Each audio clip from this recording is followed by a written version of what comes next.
Going on, boxing heads?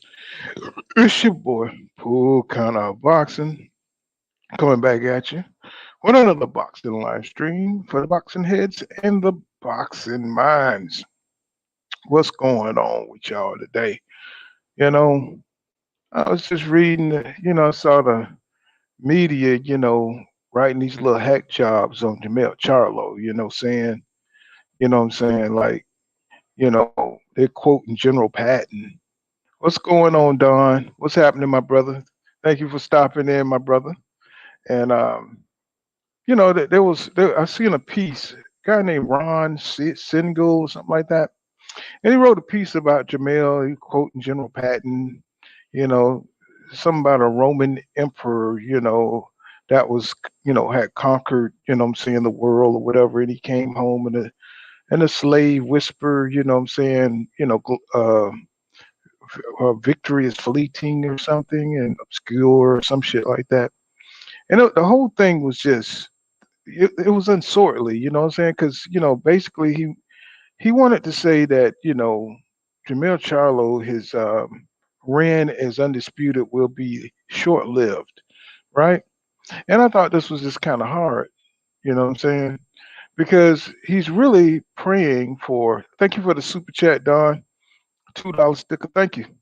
And so basically, he's wishing for, somebody to humble Jamel Charlo.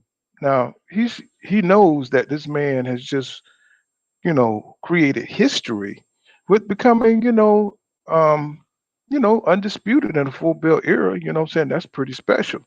So I mean, and then he had the hard route. He didn't have an easy route. He didn't have all the politics sewed up like Canelo. You know what I'm saying? He had to do it the hard way, He had to defend his belt, what I'm saying, against Lubin and Hatley and what I'm saying? He had to fight Rosario, you know what I'm saying? He had to fight John Jackson to get his first title. Um, these was hard fought fights. He lost his title. Well, he lost his title to Tony Harris. He went back to get it from Tony Harris, and he's a superb boxer.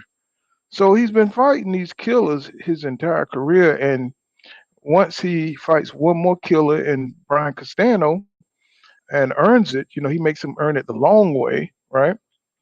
Um, he relegates it to 15 minutes of fame. This writer, this hack job. You know what I'm saying? He hacks his accomplishment as to 15 minutes of fame, and he better enjoy it before Tim Zoo and Sebastian Fundora.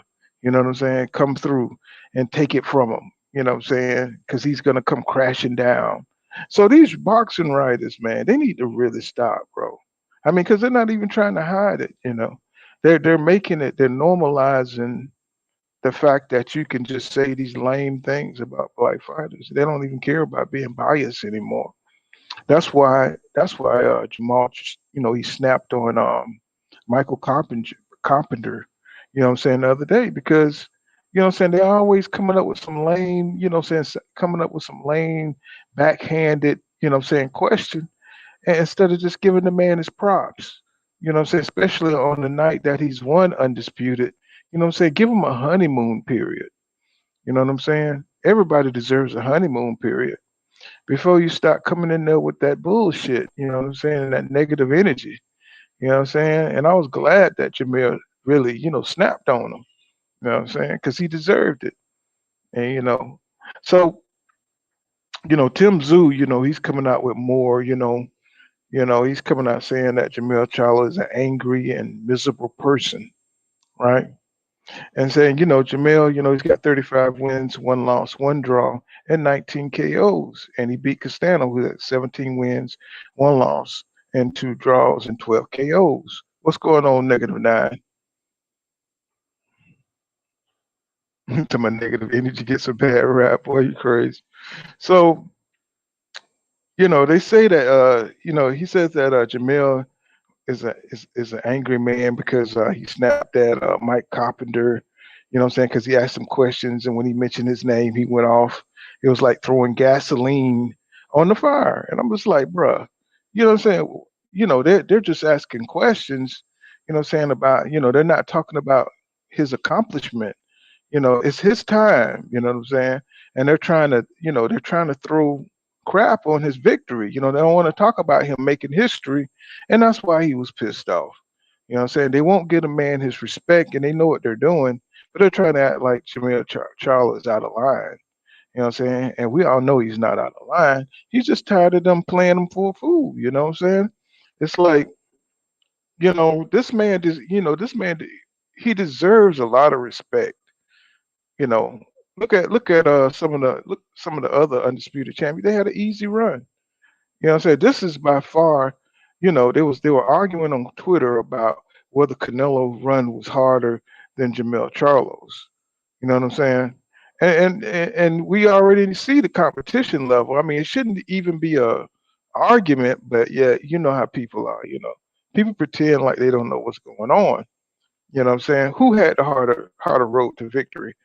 You know, Canelo, who paid Billy Joe Saunders not to fight Demetrius Andrade so he can have a smooth transition. Canelo, who got two major sanctioning belts from Yildirim, his sparring partner. I don't think so. I think it's pretty much easy to tell who had the best road, who had a harder road to undisputed, and that was Jamel Charlo. He had more competitive fights. Um, you know what I'm saying? But they've been battling back and forth on Twitter about this shit. They've been really battling back and forth on Twitter about this bullshit. And it's like, people just be gaslighting, you know what I'm saying? They never really tell the truth. But Tim Tszyu goes on and says that to fight Jamel Charlo, you got to be smart. He sets traps, he got counters, and he got a good variety of punches. You got to be smart and be aware, and of course, not just walk in a straight line. So it looked like he's been studying him, you know what I'm saying? And he says you got to apply smart pressure, you know. Tim Tszyu says that if he vacates, he says he wants to fight Jamel Charlo. But if he vacates, he'll fight the next challenger, whoever that may be. But he said that he would like to get Tony Harrison in the ring. And, he's been mandatory for 2 years. So, he said he wouldn't mind that smoke with Tony Harrison. And we know Tony Harrison, he's smart. He's just starting to get back his form and everything. He's starting to look like his old self, something that resembles his old self. And, he won his last fight. Of course, he's supposed to win that fight. And you just saw how he was boxing. He was boxing really nice. So, but Tim Tszyu said he said he wants Tony Harrison, but guess what? He also said that Errol Spence Jr. was talking shit about him. He said, now this is what Tim Tszyu says. Now, Tim Tszyu says that Errol Spence Jr. was talking smack about him because him and Derrick James don't really think much of him, right? He says that Errol Spence Jr. called him trash. I don't believe that. You know what I'm saying? He said that, because, I guess he's supposed to know Terrell Kashaw. And he's saying that Errol Spence Jr., told Errol Kashaw that he was trash and go get rid of the hype job, right? Now, I don't know. I don't know. That don't sound like my boy Errol, you know what I'm saying? He seemed like one of them good old high noon Texas boys, you know what I'm saying? That he wouldn't be saying that, he wouldn't say nothing behind your back. He wouldn't say to your face. And that's what I believe. I believe Tim Tszyu is just trying to get his name, you know what I'm saying? He's trying to get his name up, you know what I'm saying, with the big boys because he really haven't done anything. You know what I'm saying? So he's trying to get a little drama going with them guys. So, but it's good that he want Tony Harrison because Tony Harrison, I think, would take care of him. It depends on which Tony Harrison shows up, though. If he can get his old form back, like when he fought Jamil the first and second time, he was looking good in those fights. I had him winning. I know some people had Mel up, you know what I'm saying, but I thought Tony Harrison was boxing nicely, you know what I'm saying? So not to say that he's a better fighter than Jamel Charlo, because I think Jamel Charlo is it depends on, how he prepares. You got to catch Jamel Charlo, You know what I'm saying? When his head space, when he's not in his right head space. I think that's the only way you can beat him. You know what I'm saying? Because he's really got some nice tools in there. He got some really nice tools. He got a nice job. He got some nice fundamentals. You know what I'm saying? And he's a above average athlete. So it's going to be hard to beat Jamel Charlo. But I hope Charlo vacates. You know what I'm saying? Because these guys are waiting for Fundora to come up. Sebastian Fundora been talking noise. You know what I'm saying, about getting that fight. And Jamel mentioned him too. Also before this fight, he asked where that skinny mother ever. He said, where that skinny mother ever at? And so he's not afraid of that smoke. But I doubt if he defends the belt though. You know what I'm saying? I think he'll move up to 160. And because he's really cleared out 154. What else is there for him to do? I don't see it. You know what I'm saying? I mean, what else do we have to prove? Those guys are the next class. Tim Zoo, Fundora, you know what I'm saying? All those guys coming up behind him. And, Jamel already cleaned out the guys who had the belt. So he might as well move up just like Earl Spence Jr. You know what I'm saying? Once he beats Terrence Crawford, you know what I'm saying? He might as well move on up. Let's see, he says, Charlo will move up to avoid. Oh, well, TBE, he can always move up with him. You know what I'm saying? He can always move up there with Terrence Crawford. I mean, with Jamel. You don't have to fight him at 154. You can fight him at 160. You know what I'm saying? Just follow him. You know. Now that is if Terrence beat Errol Spence Jr. You know what I'm saying? That's going to be the fight everybody's waiting for. That's going to be the fight that's probably going to sell 1 million pay-per-views. I'll be happy for both of those guys if they sell over 1 million pay-per-views. You know what I'm saying? Set some records this year. So, where's my usual suspects? You know what I'm saying? Click the link if you want to come up and say your piece. You know what I'm saying? Not a lot going on. We got Rolly Romero versus Javante Tank Davis. And I think we all got an idea of who's going to be victorious in that fight. I want to know where Dusty Storm at. You know what I'm saying? Dusty Storm, he's the only black boxing fan I know. He calls himself a professional gambler. But if he was a professional gambler, I don't see how you could waste your money, you know what I'm saying, on Rolly Romero, unless they know something I don't know. I didn't see a great looking fighter. And I don't think he's developed that fast over the last 6 months. I just see Tank going in there. I see Tank looking at him. He was already punked in the press conference. So I don't see Rolly Romero. He's gonna have the stage fright. You know what I'm saying, like a deer caught in the headlights. And with Tank pressing him, you know what I'm saying, like that, already used to that kind of stage, he's gonna destroy Rolly Romero. I mean, it seems pretty simple to me, but some people really think Rolly got a chance. You know, that surprised me too. You know what I'm saying? So, I'm trying to wait for some of my boys to come through. Nigga, now you click the link, ain't nobody here.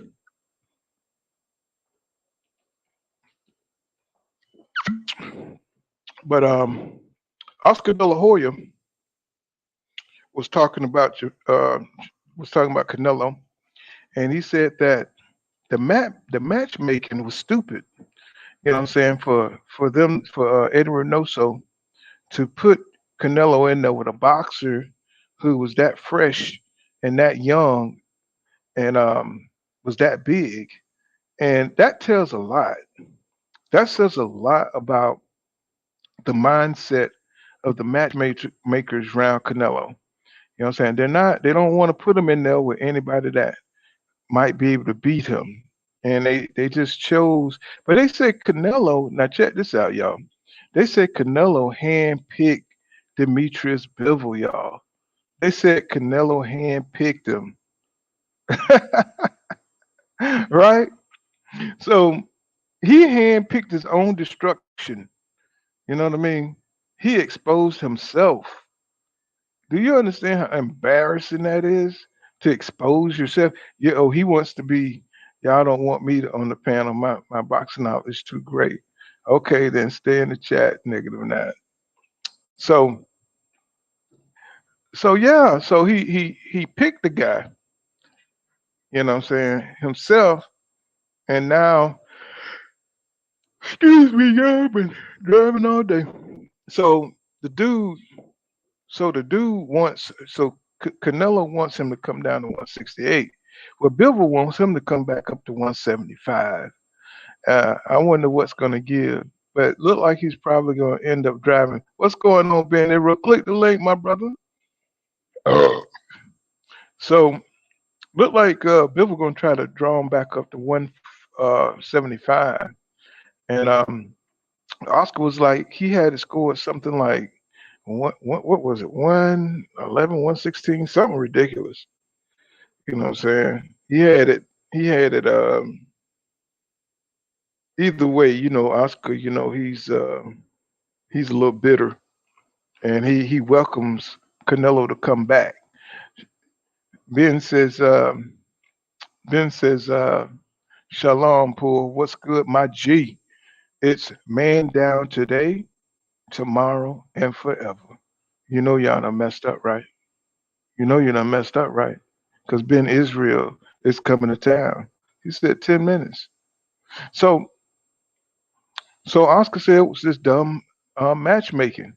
I was like, well, that's kind of like hindsight 2020. Everybody could see that that was a bad matchup because Canelo really, you can argue that he didn't win 2 rounds, even though now the judges are coming out saying he won 4 rounds. That's bullshit. You know what I'm saying? That boy got boxed as he got beat soundly, and they don't want to admit it. They're trying to save face now and trying to cover up for the scoring, and that's just sad. You know what I'm saying? Because now you can't trust the fight around Canelo because they probably gonna rob your ass. You know what I'm saying? You go in there, you train all that damn time, and Canelo just come in there. He already got 4 rounds on you. That's fucked up. You know what I'm saying? That is completely fucked up. You know, and that means you got to dominate. You know what I'm saying? You got to dominate the rest of that goddamn fight, or you're gonna lose. So you know what I'm saying? That's what's going on. Let me see what else they got going on. Let me see. Tim Zoo. Let me see. And what else they got going on? Tim Zoo talking about he's 10 times bigger and stronger than Castano. That's crazy as hell. He hasn't done shit. I don't know why is he out there talking shit like he's somebody. Brian Castano open to Tim Zoo. So Benavidez. So look like Benavidez and Jamel Charlo might be getting it on. You know what I'm saying? I wonder what's Jamel, I guess he's tired of people saying that he's afraid of Benavidez, you know what I'm saying? So I guess he see everybody's going for undisputed. His brother got undisputed. Maybe it's sparked the fire on Jamel Charlo. I hope so, because I want him to be more like Jamel. You know what I'm saying? I want him to have that spirit, that fighting spirit, instead of just laying back taking all these lame ass fights.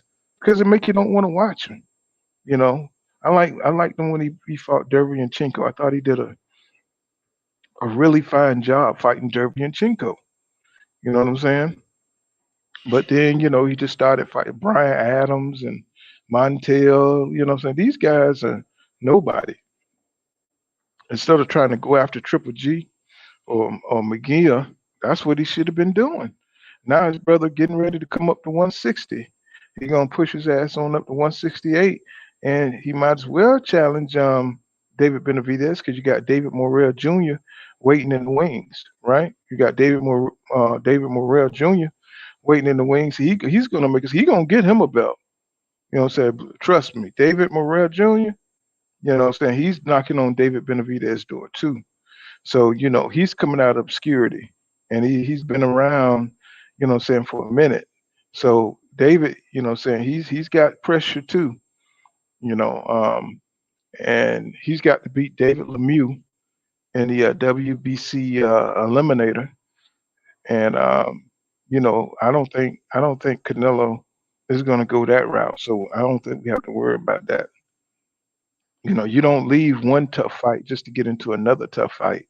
And I think they would deal with Canelo Alvarez. I think he would beat his ass, bro. You know what I'm saying? I think he would beat his ass. So, Canelo, he's not trying to go that route. He's probably go fight a 40-year-old Triple G.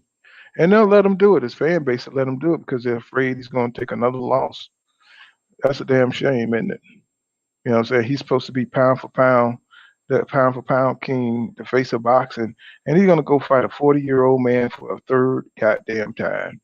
I tell you, sometimes boxing ain't shit, isn't it? You know what I'm saying? That's what it is. The truth hurt. You know what I mean? It's like, who wants to see that fight? What would they charge for a pay-per-view? That would have to be free, in my opinion. That would have to be a free fight. Because I wouldn't want to see it. I mean, I wouldn't pay for some shit like that to see Canelo and Triple G for a third time. I don't think so. But that's the route he's gonna go because he's not gonna. I doubt if he go back up to 175 to challenge Demetrius Bivol. He don't want to take another L, bro. You know what I'm saying? He can't afford to take another L because his whole shebang, he'll be exposed. Basically. Mm. I am drinking on some nice Michelob Ultra. You know what I'm saying? I got trapped. I got trapped on fight night. You know what I'm saying? Out there on my job. So I couldn't really make it back. This is the first night back for me home. So I'm able to, kind of chill out and talk to you guys. So I want somebody to, so somebody click the link if you want to come up and holler.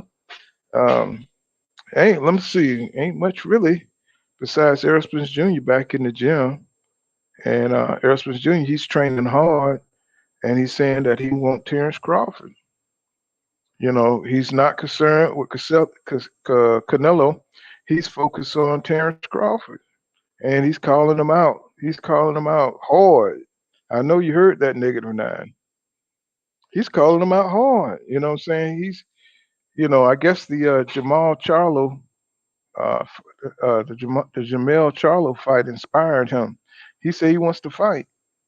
He wants to fight, fight, fight, fight, fight. He's ready. He wants to fight today. And he got some footage out to where he got some Yeezys on, and he's with Derek James. So Derek James is keeping Errol sharp, keeping him focused. You know what I'm saying, for Terrence Crawford, because this is going to be this going to be the best fight in the last, 20 years. So no, I ain't going to say 20 because I think we had Manny Pacquiao and Floyd Mayweather, but since then, at least, you know what I'm saying? This fight is going to be legendary. Two great welterweights. Um, what I'm saying? Crawford, you know what I'm saying? Great slick counterpuncher with good power. Spence with good power, you know what I'm saying? Pressure fighter. You know what I'm saying? This is going to be magnificent. You know what I'm saying? I don't know why the fans, you know what I'm saying, they be tripping, you know what I'm saying? They're just two great fighters. And it wouldn't generate so much energy if these guys weren't as good as they were. I don't see why the people be going back and forth.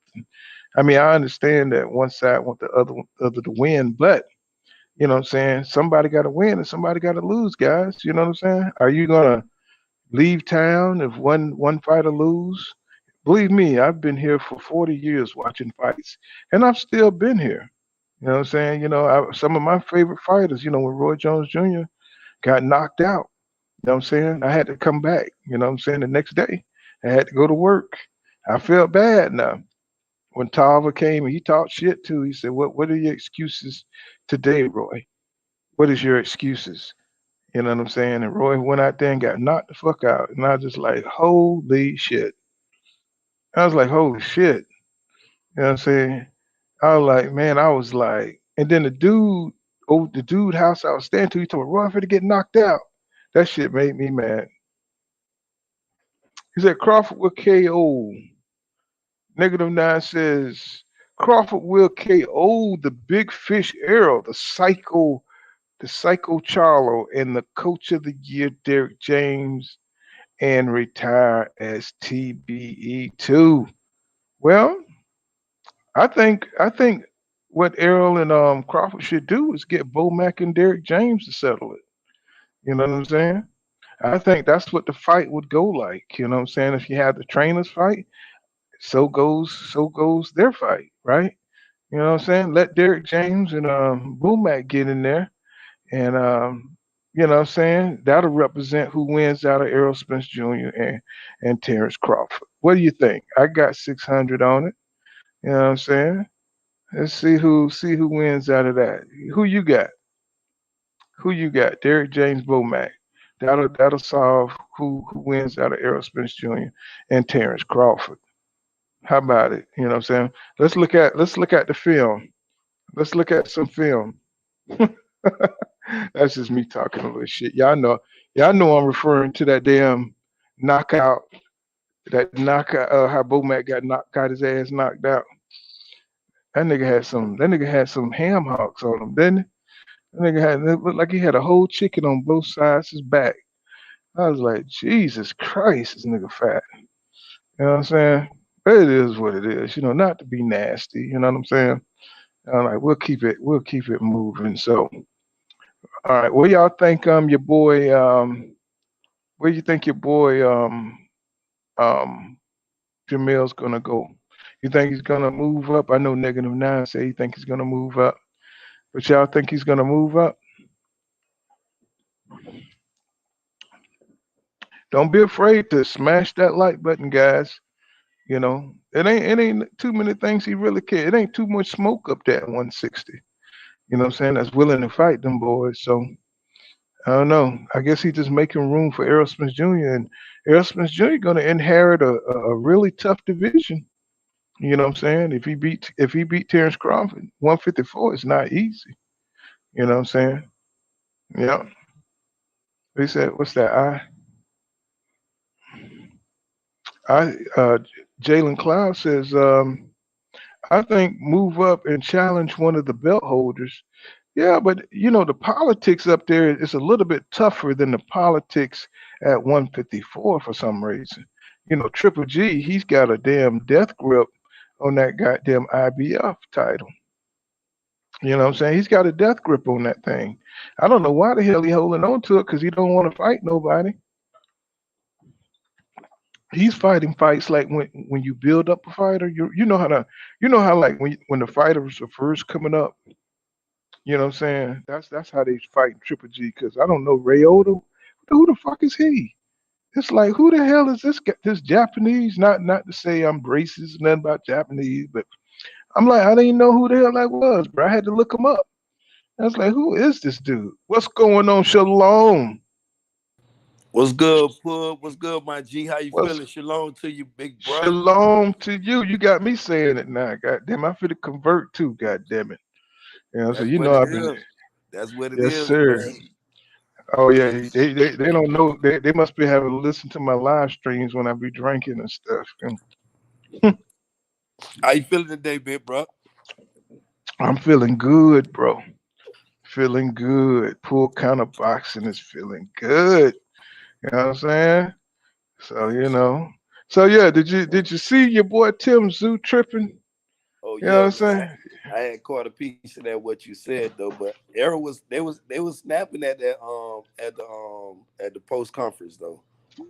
EJ, they were talking shit. Tim Zeus, I think that was his brother Mel snapped on it. They was pitching that Tim Zeus shit at that press conference though. Yeah, he said Errol Spence Jr. called him trash and shit and EJ hyped told him to go job. fight Fundora. He said, "Man, you need Mm. to go fight Fundora and leave my dog alone." He was just going off on him and shit, man. But you made a lot of point, as far as Mel Road to Victory. You know that road he traveled was a bumpy road. You know what I'm saying? Yeah.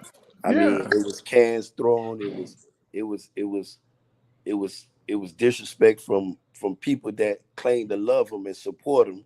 You know, he went through. He said a lot of bullshit to himself. You know, but at the end he man up, and I feel as though he's learned. You know, this what he do out the ring is his business. You feel what I'm saying? Right.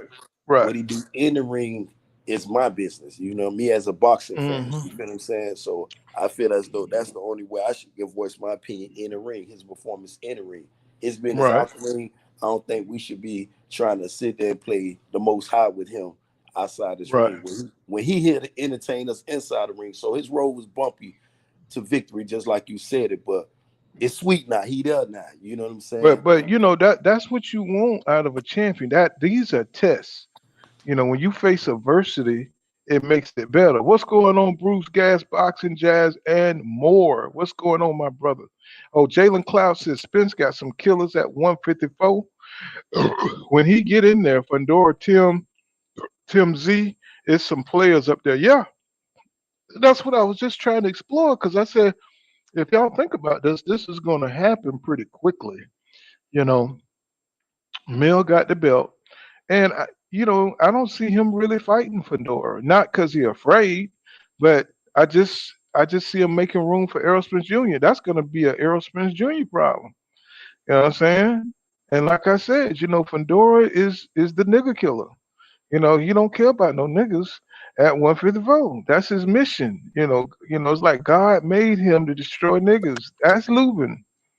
You know what I'm saying? Just Since look. he put since he baptized his keep I mean since he baptized my little Haitian homeboy, he put that South by say ass whooping on him.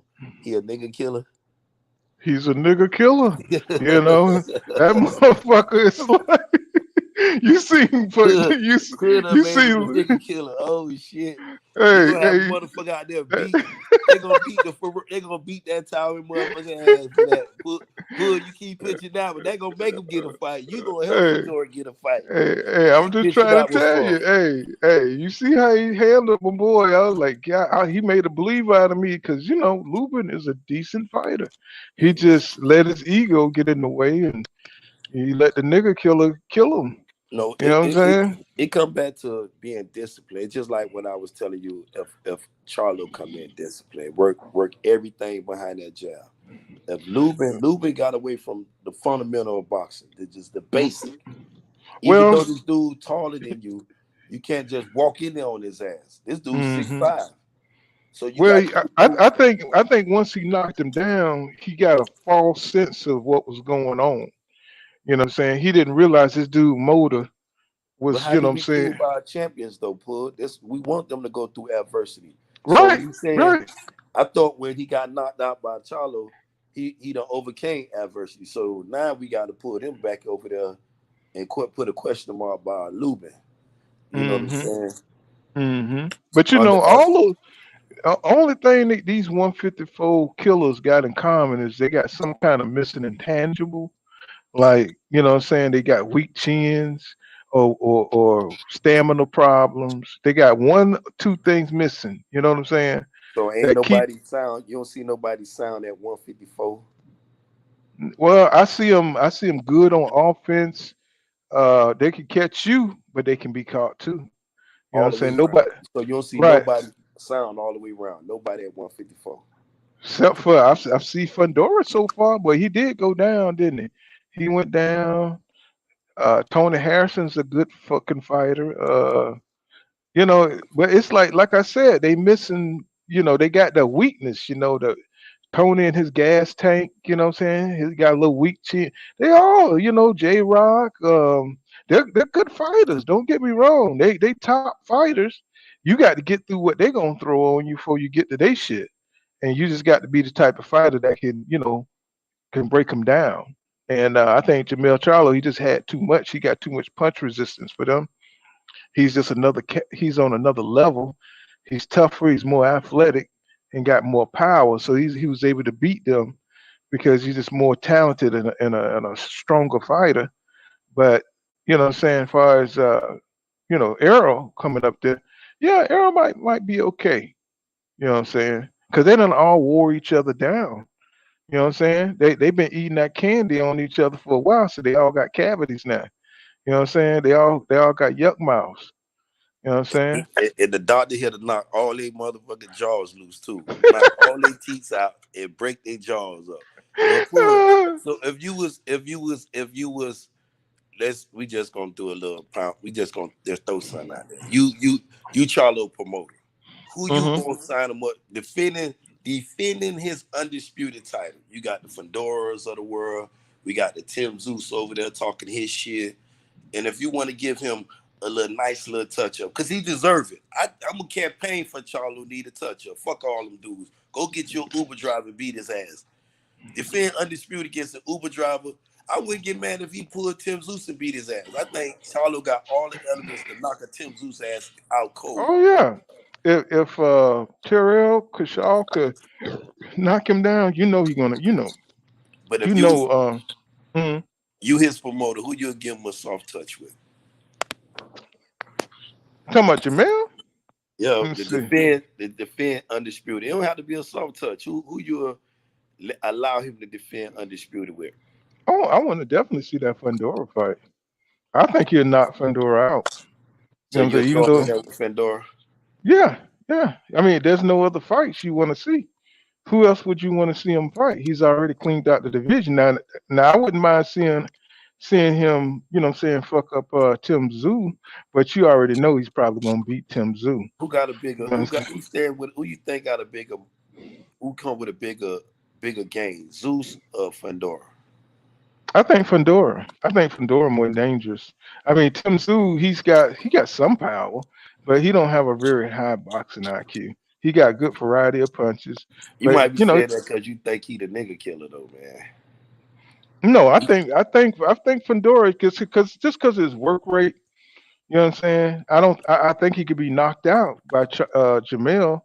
You know what I'm saying. I think he'll be knocked out by Jamel because Jamel got way more power than Lubin. Lubin got power, but Jamil got that crazy attitude. He got the punch resistance, and he ain't gonna just stand there for Fedora to kick his ass. Let me read Jalen Cloud. Jalen Cloud says Fedora had Lubin looking like a slab of meat in Rocky, and Jalen Cloud comes back to say, "I give Jamel all the credit he earned it," and he says, "You got to go to Fundora's body." Yeah, that's true. You know what I'm saying? Negative Nine says, y'all think Earl will move up after getting stopped by Bud? Shit, ain't no other way to go if he gets stopped by Bud. He got to go to 154. So Jalen Cloud says, I might put my money on Fedora against Charlo. Okay. You know what I'm saying? It sounds good, you know what I'm saying? But, Fedora, he went down in that Lubin fight. If that's Earl, if that's Jamel, they're going to stay on his ass. You know what I'm saying? It ain't going to be no let up. You know what I'm saying? So, he just happened to get Lubin. You know what I'm saying? Mel should go overseas and create a big event and knockout. It says Mel should go overseas and create a big event and knockout. He still need a few more fights before he get on that level. I think if he get up to 154, I think his brand, he already have undisputed, and his stardom just gonna grow. He have a few more fights in Texas, and he'll start becoming a household name. You know what I'm saying? Along with the Dallas. If Dallas had a winning record, that dude would be, man, Arrow would be on a whole nother level if Dallas had a winning record. Hey man, but I'm before I comment on that, I'm gonna comment what Marlon is 76 said though. I'm agree with him though. I think I was just thinking about that before he made his statement. Marlon 76 in the hmm chat. I was saying I'll take the Tim Zeus fight over there in the UK. You know, No, you mean Australia. I wouldn't even fight him in Australia. I said the UK. I want him over there Okay. on. I'll take him in the O2 Huh. in the neutral corner, and tell Maul you want to get paid in euros. Mm. You know what I'm You, eh, saying? Or them yeah. pounds. Treat it like you from the UK. Pay you just like you get paid over there. Yeah. You got this way he gotta Mm-mm. start marketing himself right now, as far as with the business. Cause you got to, Shit, bro, because them sanctioning bodies they want theirs. But I think what 76 talking about in the chat, he make a little sense though. I'll take him over there, and but the Fundora, I think he's good. He's there, but I don't think he's sound yet. I think he should fight your boy Castano. I think he need to fight somebody else before he just go to the front of the line. I don't think Fedora bring enough revenue right now. I mean, he bring a lot of talk, a lot of energy, a lot of hype. But right now, shit, if I was fucking with Maul like that, man, Mel, it's a business move right now, and I don't think Fedora bring enough energy to the fight. He bring a fight, but No, that's it. yeah, like his brand ain't big enough. I see It what ain't you're nah, nah, saying. nah. Tim Now, Zeus doing anybody here that what's going on, Drake State Farm Reloaded? What's going on, my brother? You know what I'm saying? Thank you, Melonia76 for that $2 super chat. He says, does Mel pass Terry Norris now that he's undisputed? Oh, hell yeah. Now, I'm going to tell you something, though. Terry had some hard fights, bro. He had some stupid talent, bro. He got knocked out by Julian Jackson. He fought Sugar Ray Julian was a Leonard. beast, man. That wasn't That's what I'm trying to tell you. I mean, um, it's the equivalent of like, what I'm saying, you having Mike Tyson, you a heavyweight, and during your era, Mike Tyson is coming up. You know what I'm saying? He had all them kind of guys in his era, just tough guys with, fast, Mildred Taylor. No, was that before? That was Mildred Taylor was with Chavez and them. No, he fought Mildred Taylor. He sure did. He fought Mildred Taylor. That's a fight you need to see, bro. Go watch Mildred Taylor and Terry Norris. That's a non-stop action fight. Major Teller and Terry Norris. hmm Go watch that fight. If you haven't watched that fight, guys, you know what I'm saying? Let the old heads tell you. Go watch Terry Norris and his fights with Julian Jackson. And he was whipping Julian Jackson ass until he got caught on the ropes 1 second too many, and Julian Jackson landed that goddamn hammer of Thor and knocked his ass out. And I'm talking about he went out. When Julian hit you, you went out and you hit the mat with nothing to save. You didn't even put your hands in front of you. You know what I'm saying? You just fell on your face or you fell on your back. So it was Drake State Farm Reloaded says, but no, that doesn't put Terry Norris up there with Jamel. Hell no. You know what I'm saying? Jamel had a long trek and he had his back and forth. He had his hard battles. He lost his belt, came back and got it. So right there, that adversity, you know what I'm saying? That to me, that makes him, what I'm saying, above Terry Norris. And let me see. He says Drake State Farm said, "What's up, Pool?" In the chat. Salute, my brother. Welcome to the channel, man. I hope you be a regular. Let me see. And Maloney himself said, "Absolutely." Jalen Cloud said, "Facts." I'm waiting for Real Marlowe. He said, I told him to shoot through the Real Marlowe, the eye collector. And I love to have him on here. That's funny dude, man. I love his stuff. It says Alonia 7 says Jackson with that one hitter quitter. Yes, sir. Yes, sir. I love watching his fights. You Yeah, know what I'm saying? Julian used to put him to sleep real quick. I Yes, mean, sir. brutal though. Not it wasn't quick. It was brutal though. He always had them knockout was just, you know, and Vicious, you know, vicious. yeah. And it was sad how his career. I mean, that shit when his shit down. That I be watching that fight. They'll not. That'd be a Yeah. classic. They be always throwing around. But when he fought Mike McCallum was just too smart for him. Mike McCallum was just had too many skills to Hulk. That's right. Mike McCallum had too many. They used to call Mike the body snatcher, and they also called him the professor because his defense, he could critically think in the ring. He was so good thinking in the ring, and he had such a great defense. He had such great defense. He could just figure you out, man. And he had them long arms, and he beat Julian. He gave Julian his first loss, I believe. Yep, sure did. hmm And he moved up. to fight. He wanted to fight Marvelous Marvin Hagler, but Hagler would never give him the time of day. You know what I'm saying? He even when they went into the Hall of Fame, when Marvin went into the Hall of Fame, he asked Marvin, "Why didn't you fight me?" You know what I'm saying? "Why didn't you fight me?" He said, "You know, you we friends." He said, "Well, if you my friend, you would help me feed my family. You would have fought me, just like Roy Jones did." And Roy Jones, you could tell he was just giving him a payday because he wasn't trying to hurt Mike the Body Snatcher. He was just giving him a payday, and I thought that was the coolest fight I had ever seen between brothers. You know what I'm saying? Fighting. I was like, he just giving this guy payday. You know what I'm saying? Because Roy was way too fast for him at that time and at that point in Mike's career. You know what I'm saying? Mike was, he was way too old to be fighting Roy Jones Jr. And Roy was taking it easy on him and stuff. You know what I'm saying? So even though, he was trying to act like he was swinging, and even Larry Merchant was fooled. You know what I'm saying? Because Larry Merchant was hating all over Roy Jones Jr. back then and Floyd Mayweather. And, he didn't even figure it out. But, I think all the black people knew what time it was, 'cause they were really good friends. And he was friend with Gerald McClellan. He was really good close friends because they loved dogs and shit like that and fighting dogs. So, they were really close. But getting back, what I'm saying? So Eric been kind of active lately. He been talking, what I'm saying, more. He's been on the scene more. Um, what I'm saying? He's been, saying stuff in the media, everybody asking him about Derek James, what I'm saying? And is Derek James gonna get trainer of the year? What I'm saying? With two guys, he got one undisputed champion, and if Earl win, he'll have another undisputed champion. In my book, that make Derek James, he's the best coach, what I'm saying, for the last 5 years. What do you think?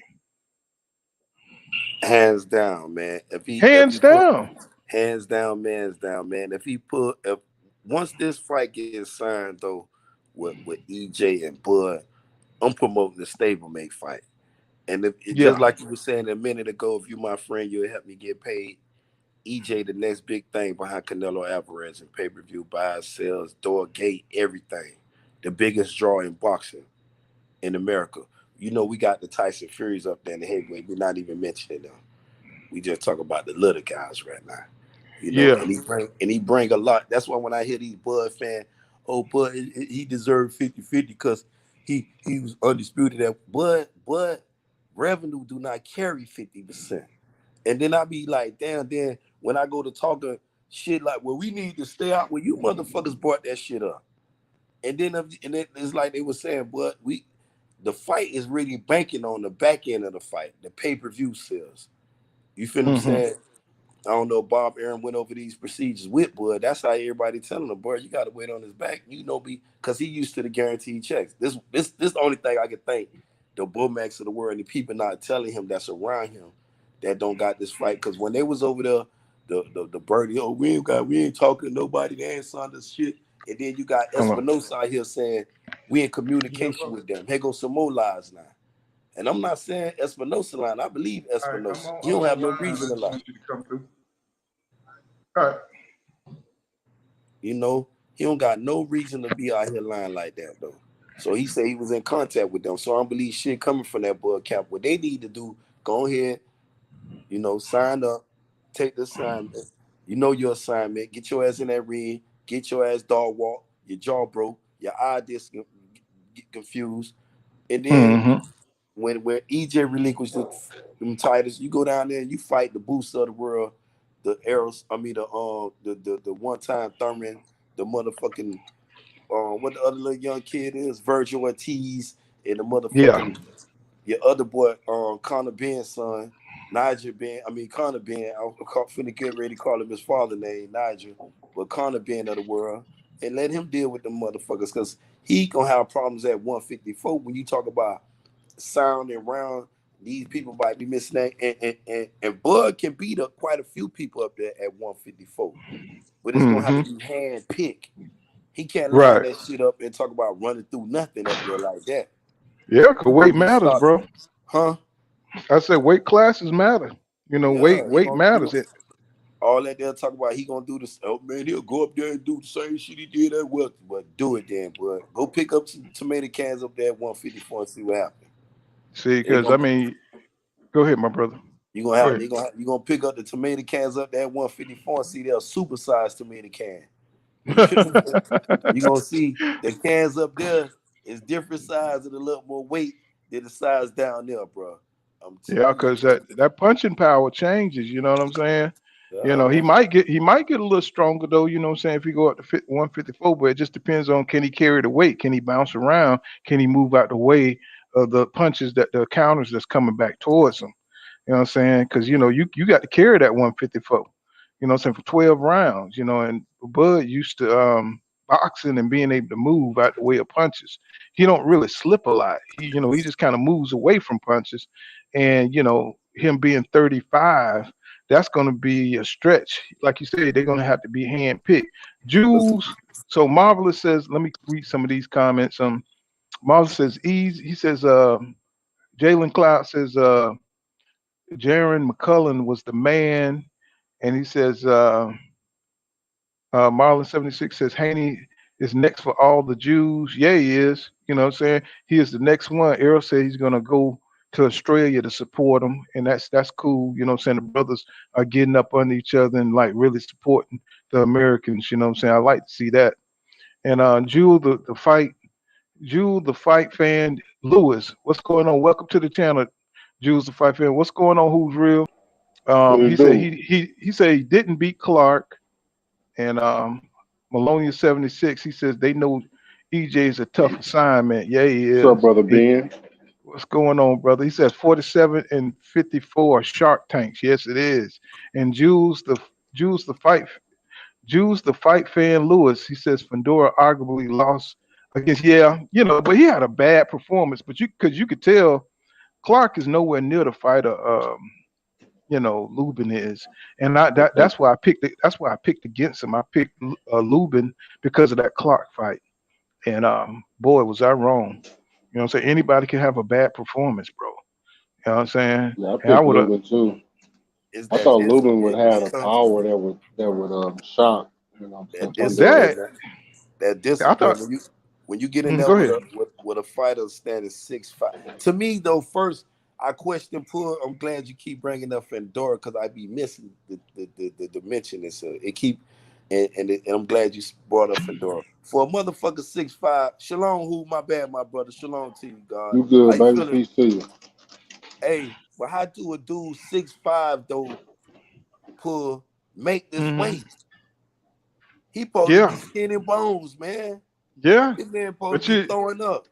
I know what you're Six getting five. at. You know what I'm saying? I know what you're getting at because Man, usually, Manute like Bowl was great, 7'1". I'm the looking at great. classic takes of Manute Bowl, one of the tallest basketball players, and this dude was all skin and bones, bro. Well, the great Emmanuel Stewart used to say guys that are that tall usually don't have the coordination.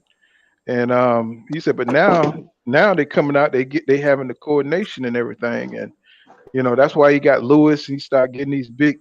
He even had Tyson Fury. A lot of people don't know that Emmanuel, he trained with Tyson Fury. That's where Tyson Fury get his little moves and shit. They always steal our shit. You know what I'm saying? And always try to take it back to they culture vultures, They don't basically. steal it. We give it to them. Yeah. But but they take it back to where they came from and act like they were just born that way. You gonna have That's to what get they a supposed to do. in order for somebody to deal with that Gypsy King, they're gonna have to go find a reincarnated of Mike Tyson, Deontay Wilder, and George Foreman, put them all in one. So when you hit that motherfucker Gypsy King, you turn his ass to the Gypsy Queen. He really is, though. Other than that, I don't see nobody right now in that heavyweight division can stop that motherfucker, bro. Shit, goddamn, Tyson Fury is a goddamn Nephilim.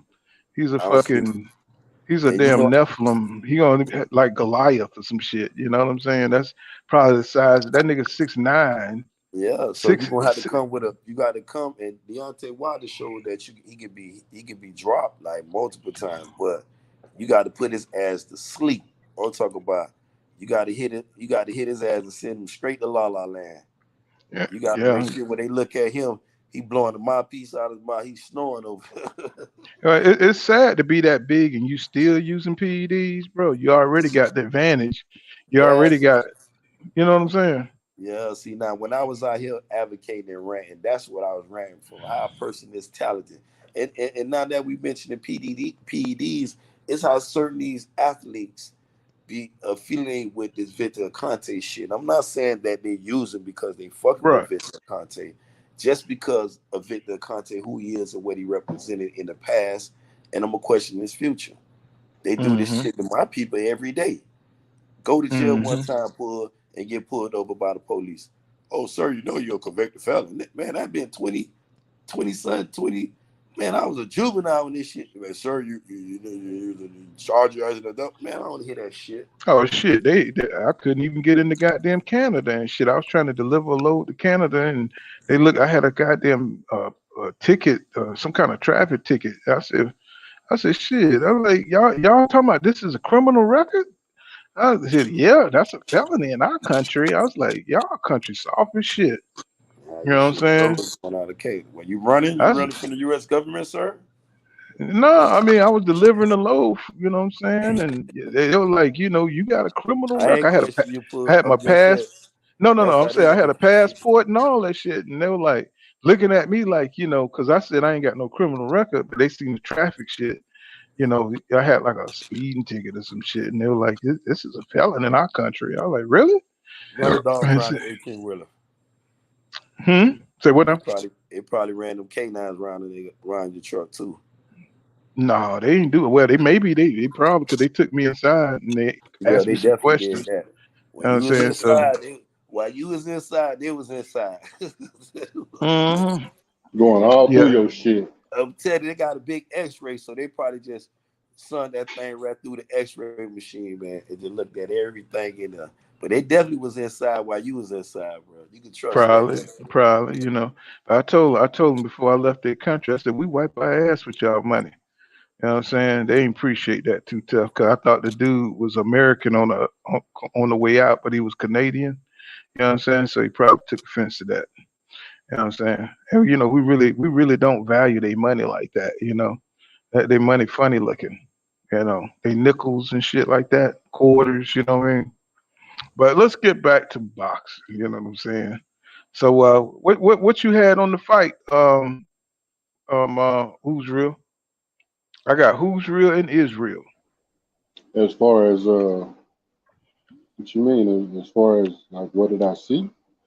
How Sure. as far as did we talk about this that night? I think we probably Yeah, did.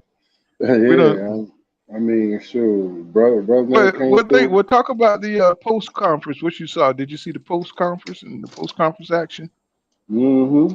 When And Jamel went off on ESPN Yes, and sir, all these Mike. haters, let gave them the bit. What was funny to me was Derek James was trying to calm him down, and Jamel was like, "Fuck that." He went off on them. He said, "You love them, not Yeah, he me." said, "You love them motherfuckers, not me. I don't love them mother. I don't love that motherfucker." Shit. Then he got on the plane. He said, "Where them drums? Where them drums Yeah, at?" You know what I'm saying? I thought that was funny. I thought that was hilarious, man. I bro. thought he was rightfully lit. You know what I'm Mm-hmm. saying? I thought I thought he got robbed in the first fight. He should have won it. I thought he did enough to win it. Maybe it was a Mm-hmm. close fight. You know what I'm saying? So I'm not mad at the draw, but I did think he did enough to win. But came back in the second fight. Like I said, it wasn't gonna be no judge. It's gonna be one judge. It's gonna be Jamel. They're gonna stop his ass. So Mm-hmm. Well, you know what I'm saying? Sergey Kovalev just went up to cruiserweight and he won. Um, I forgot the guy. Now I ain't even watched that fight, but I just saw where he won up at cruiserweight. So you think he's going to become undisputed at cruiserweight? I don't think nobody really care, do they? Nah, not really. But I mean, And definitely, if he won last night, they definitely gonna give him a shot. I don't think nobody up there can really mess with Kovalev. I don't think nobody up there got the skills to really stop Okay. Kovalev. You know what I'm saying? Because it's a weak division. You know what I'm saying? That's why nobody talk about cruiserweight right now. It's not like a Michael Moore's there or nothing like that. You know what I'm saying? Somebody with some hands. Heavyweight got Jerry Anderson. This Yoka guy just took a loss. You know what I'm I ain't saying? even watched that fight. Right, me neither. Without Deontay Wilder and Tyson Fury, the heavyweight division is weak. I mean, nobody talks about Anthony Joshua anymore. He was big, you know what I'm saying, back in 2018, 2019, till he got his ass whipped by Ain't Andy Cruz and Ruiz. ain't I was gonna say I, ain't I, Andy Ruiz gonna fight old boy I don't even. Oh yeah, he gonna supposed to fight be fighting. Luis Ortiz. Yeah, him and Luis supposed to be bumping, but you know Yeah, the whole Jew school crap under scrutiny though, man. That Hold shit on, just fellas. that's that why the shit. hell. That's why Canelo lost All because he could. the That's why he lost because he couldn't use his special product. You know what I'm saying? His, either special super state. mix. He couldn't get on that Yeah. super mix, huh? I mean, think about it. When the last time we saw Canelo that tired, bro? Gas out like that. You know. I mean, he gassed out so fast, bro. He just threw. I didn't even see 20 punches he threw, and he was exhausted. And that looked like the old Canelo. Um, the Canelo that fought Floyd Mayweather. The Canelo that fought Anders Laurie. You know what I'm saying? That looked like that Canelo, the one who fought Austin Trout. You know what I'm saying? That looked like that Canelo, the one that fought Demetrius Bivol. So, you know what I'm saying? Maybe they watching him, you know what I'm saying? Because Oscar Valdez, you know what I'm saying? Because of everything that went down with him, you know what I'm saying, getting popped for PEDs. Now they watching, the Juice Crew real closely. You know what I'm saying? They can't do what they did before. Once you've been accused of PEDs, you know what I'm saying? Now, the whole world is second guessing you. And so I guess Canelo had the arrogance because he handpicked Bivol and he picked, he didn't know that Bivol had them skills like that. He got low knockouts, and I guess he figured he didn't have the power that he ended up displaying against him. And he just, you know what I'm saying? You know what I'm saying? And He Cherry went in. turned the Kool-Aid on his ass, huh? Yeah, he looked at that knockout. See, I know what he did, and it's Cherry kind of a said you casual. wrong. It's kind of a casual boxing mistake. He looked at how many knockouts. Like if you look at Ugas, he only got 12 knockouts, right? So you Mhm. thinking out of a whole career, you thinking this dude ain't got no damn power. He ain't knocking out nobody. He could So have it's fixed it. safe. Yeah. So And you thinking he can go in there and just do his little shit, throw and whack him up out of there with some power, and he was sadly mistaken. You know what I'm saying? he was whacking your ass with all the power. Yeah. You know what I'm saying? You Whack, can't you and can't he knock whacking out his ass everybody. with everything, beating the shit out of Canelo ass, man. Popping him with that jab. His jab was so goddamn effective And he against beat Canelo. Canelo ass so bad. Canelo fans were looking at Bivol head. They was hoping the glove game situation popped up. Right now they're holding a vigil for Hey Canelo. man, that motherfucker was like, "Damn, Canelo, you weren't doing shit. Dog. You was just standing there for that shit." Yeah, you know what I'm saying? I mean, he was tired.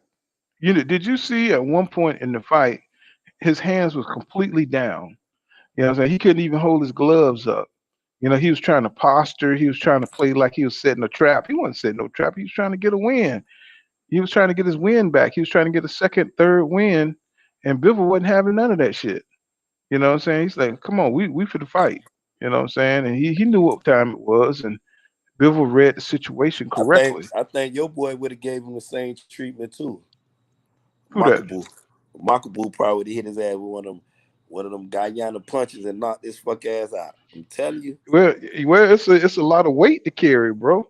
And Yeah, Canelo, he got to be on some of that stuff to carry that weight.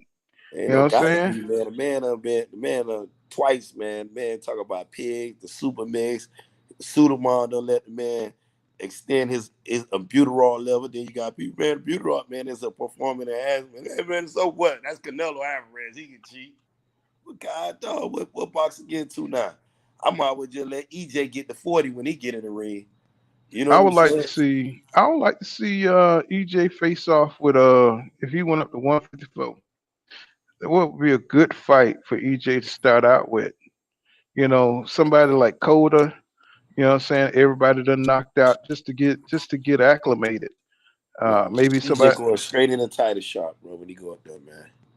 Oh Ain't yeah, no the belt's they're gonna split 4 ways. So man. um, Before them belts split, I'm telling you, man, I'm be advocating for a step. And a lot of people, I heard a lot of people, man, I don't want to see that fight, man. But then you have Brian Cluster, telling your boy Brian Castano, if you win, would you fight the winner out of Errol Spence and Bud Crawford, undisputed against undisputed? He ain't asked Mel the same question. But I'm thinking like, damn, why you ain't ask Mel that? hmm You know, I'm hmm promoting this because if you like you Man, said, people might as well if hang that shit up. That's why. why you Cause don't think that stablemate? Mel, yeah, nah, they got the same coach, man. Mel ain't Man, finna, look, I'm man, opposed to Mel is pulling not on finna this. go in no fight. Mel is not finna go into no If you fight my brother, against Errol pull. Spence. If you my brother, and they paying millions of dollars, bro. And I think that'll be another big pay-per-view fight. That fight will do numbers. That shit out, but that ain't gonna happen. Shit, man. I'm I advocating mean, for that that's fight. you talking about a fantasy fight, man. That's a dream. That ain't no dream. Why it can't be undisputed? Because stablemates, Cause they got the same Mel can coach. bring Derrick James back in camp for this. Yeah, I mean, Rodney that's kind Shields. of sacrilege. Derek gonna go with EJ, ain't no question yeah, about that. You could right. go bring Rodney Shields back to camp for just this fight. You know, let the I bags run. mean, Let the it'll be a bags hell of let five. what? It'll be a hell of a fight. It'll be hopefully they pay them guys right, but I'm just not interested in fantasizing about it. I feel like once Earl move up, Jamel gonna move up, and Jamal gonna move up too. Yeah, it'd be a good like what they've been doing the little move up game, but eventually that shit gonna come to a halt. And you might well see it now why the pot is just why the fire hot, the pot is the pot is just boiling over. I mean, everybody's happy about boxing. The shit is rich right now. This when you going for the kill though, who? It ain't about being friends no more. It's about feeding our families, bro. Who Put made a lot of good sense and we friends, bro. I'm gonna put it aside. Shit. Tyson was telling them that. It's time to get this money, Yeah, bro. I mean, come yeah. on. I mean, I how know one come if you thing. look at it, who they go up, that shit gonna come to the end. Both of them 32, they're all of the same age, 31, 32 now. Eventually that shit, you let Boost keep because Boost coming now. Don't think he's hmm sitting around at 147. EJ gonna be the first one to knock him off. And then y'all get, it's whatever after that. But all that shit gonna collide. Just like with Boost. EJ and Boost ain't gonna fight at 47. They might hook up at 54, might be 60. But that No, fight it's with gonna Boost it's and gonna EJ, definitely be 54. Definitely. oh, they definitely gonna collide now. Cause I ain't know where EJ ain't going to win no time soon. But You know what I'm saying? that's a real interesting matchup. That's a Well, real interesting matchup. Boots and EJ. yeah, That's a really both good of them. matchup. I mean, Booster have a lot of time to really set in his forms because he still need to be battle tested. I mean, some of the fighters he fought, I would love to throw him in there with a Thurman. He said he want the Thurman next, and Thurman I talking don't a think lot of Boots ready shit. for no EJ. I want him to knock Thurman the fuck out and keep, put his ass at the door or on the door. You got two choices: to be a gatekeeper, get your ass out the yard. You know, what I'm saying? Well, I tell you this: if Keith Thurman don't stay active, that's what's going to happen to him. Man, you seen Um, what he did with Mario's He already Barrios, not man. active. that's what I'm saying. He don't stay active enough to keep his skills intact. Man, I would have told. He's a really. I love his style. I love, I love the way he move in the ring. I love that he has a high boxing IQ, but he's just not interested in the sport of boxing like that. You know what I'm saying? It's hard to get him. Then he ran away from Vada, and he shows up looking like the Incredible Hulk. You know what Hmm. I'm saying? He just gonna have to get it together. He ain't gonna beat no Boots, and I doubt if he fight him. He lost his love, man. I was telling people when people lose, he just here for the checks now. Cause the minute he came out that Mario's Barrios fight, I was saying to myself, "Oh, he on Al Heyman dough to tell him to let him get a tuna can right now." He asking for a popsicle fight. I don't give a fuck if it's next month and you paying me $250,000. I want that check and I need this pops because I want to get active. You feel what I'm saying? Nah. He Yeah. trying to fight a championship fight. He let you know. And that in his last 3 outings has not been the one time I used to know, bro. Yeah. I mean, he barely Yeah. got away. Yeah. I mean, motherfucker, I'm gonna go right back to the Riverside Rocky, Jose Cito Lopez fight. Had him right in his claws, dog. He let him slip away into the Manny Pacquiao fight, bro. That fight, I told man, Jose Cito, that would have been your fight with Pac-Man, bro. Yeah. And then you Yeah. gotta remember, with all this shit, he got his. I mean, he let Jose Cito Lopez them there beat the shit out of him, spit the mouthpiece out again. Manny Pacquiao dropped his ass, had him spit the mouthpiece out. Mario's Barrios, a motherfucker Barrios. who Yeah. Mario's Barrios, a motherfucker who Tank Davis beat his ass, knocked him out. He goes life Mm-hmm. and death with Mario's Barrios, bro. Right. This supposed to be your cherry pick, Keith Thurman. You supposed to knock Mario's Barrios the fuck out in second round, and they were supposed to hype Keith Thurman. There you go again, running around that motherfucking ring again from Mario's Barrios. He got you. He chasing you too now. Oh, you done. Motherfucker took his mouthpiece out. He can't take nothing, man. Keith is done. That body work. See, when I Yeah. see EJ go over there to motherfucker, you can't did that shit to Kell Brook. That's when I was like, oh, this why this motherfucker scared a motherfucker EJ. Cause Yeah. he ain't wanted that shit. He know EJ going straight to that soft ass body. When I seen motherfucker Yusuf beat the shit up. No, when I seen Andy Ruiz beat the shit out of AJ, then I realized, oh, that's why they stand away from motherfucking Deontay Wilder. Stars make fights. Yeah. This why Bud Crawford is lingering and trying to sell that WBO belt, bro. He know he corner right now, and time is not on his side right now. He don't Well, corner himself. I think Crawford realized that, EJ is on his shit.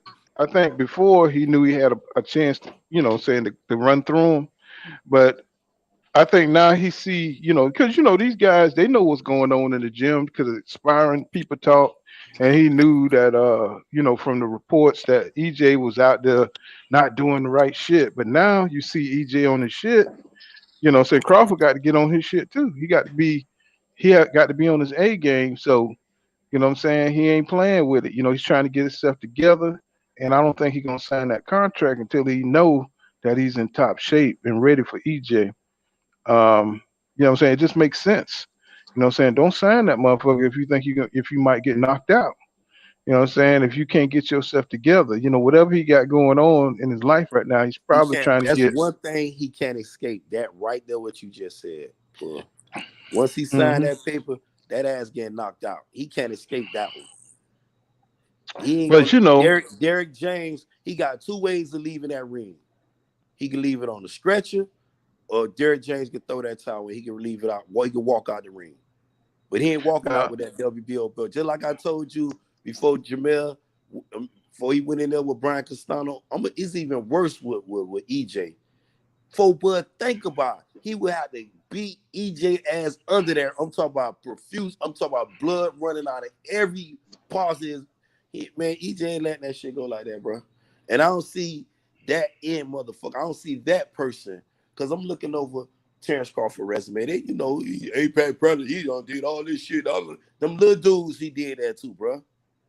EJ will go over there and be like a motherfucker bully in elementary, kicking on the motherfuckers like that, bro. In Dongo, fucking boy, man, EJ knock all their ass out. Matter of fact, it'd be like a George Foreman. Line 3 of them up in one night, pull. I gotta catch this call. All right. Man, the beat they behind though, man, it ain't no comparison. You know what I'm saying? So I'm praying for this fight. I'm hoping for this fight. As a boxing fan, I'm doing a boxing dance for this fight. Cause there ain't no more excuses right now. And everybody should be, oh, fuck all that. This the past. He was there. Terrence been there 5 years. EJ ain't want to no smoke. And then you got Bob Arum telling these motherfuckers what was happening, why he ain't. And now people trying to tell him the business of boxing, bro. You know the money, the shit can be there. And then you got his fans. Man, Terrence deserved 50%. And He's a Mr. Six Belt. He done won a lightweight champion, undisputed, junior welterweight. Now he got a WBO, and if EJ want to be champion, he need to give 50%. So y'all selling the fucking belt now. So we out here selling this WBO belt. Ain't making no sense. There might be a problem with the negotiations between Terrence Crawford and Errol Spence Jr. because the PBC don't pay like Top Rank, and Terrence Crawford is used to making $4 or $5 million. You know what I'm saying, for his fights. And EJ, his last fight, he got $1.5 million, and he got 50% of the pay-per-views. 50% of the pay-per-views. Now that's how they get paid over there at PBC. It's not like Top Rank, who has ESPN cut them a check and they got a budget and they give the top fighters, you know what I'm saying, their part off the top. So with PBC, you may not get 4 or 5 million. You can probably get more off the pay-per-view. You see what I'm saying? And they're not used to that, with Terrence Crawford and the way he thinks about business. He's not going to get like something crazy like 50%. It's not the way it works. It's about pay-per-view sales over at PBC, because that's what makes up the don't bring 50% of shit to the table. Right. And see, that's the problem. And only Tim, thing you bring to the table. What was that guy named? Tim something. What's his name? The executive that's saying they can't really offer Terrence Crawford. Espinosa. No. This is Showtime. the dude, Showtime dude. Showtime. He said now here this dude here, I think he's like a promoter. He was like saying they don't want to I forgot his name. His name Tim something. He said that they don't want to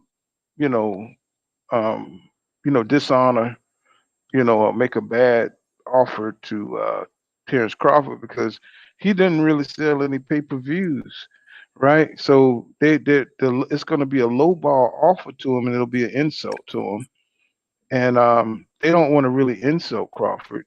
So with Errol Spence Jr. being the draw, you know what I'm saying? Yeah, you see he made 1.5 million, you know what I'm saying, in just straight money, and then he got 50% of the pay-per-views. How is that going to work with Terrence Crawford with his bad business sense, with Bomac?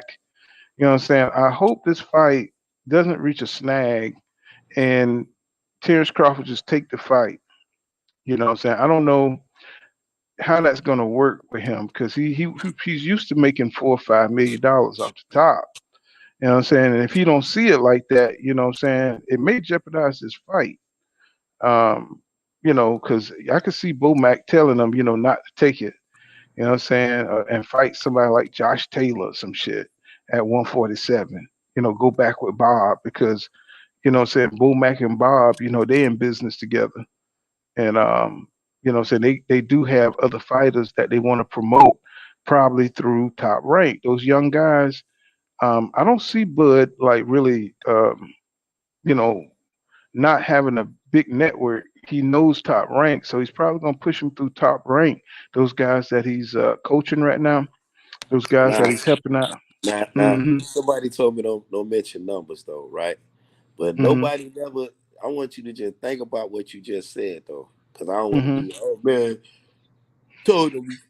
Just if a person do math though, pull and just listen what I'm saying. It's Espinosa who said it. It ain't one me, one you. Espinosa said it. If you look at the pay-per-view sales, what he been doing, let's just say he did the last one was 250K. That's 250. People need to learn to do the math and according to what you said, he got paid. You'll know what EJ is worth. You feel what I'm saying? It at least give you a ballpark figure. You feel what I'm saying? You got to do your pay-per-view numbers, then you got to do your gate numbers. Guaranteed money just on the table. You feel what I'm saying? So you have a ballpark figure.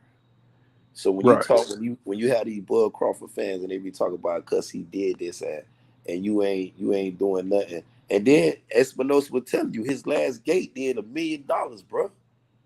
1 million. Pay-per-view numbers still unaccounted. We say 150. Give them that. Add shit all up. Then you'll be saying, damn, Bob Arum wasn't lying. He was losing money according to the mathematics. Mm-hmm. You know, when I was over there fucking with the motherfucking bitch lying to me, talk about EJ capping, and then Bob saying no, Terrence fucking up. He don't want to negotiate. He don't want to sit down. He don't want the fight. So I don't know who to believe no more right now. Then when Espinosa said this shit that, oh yeah, we been negotiating with Terrence. Oh, you motherfucker. I'm done with them, man. Sign that shit, man. Fuck all of them. You been captain for the longest.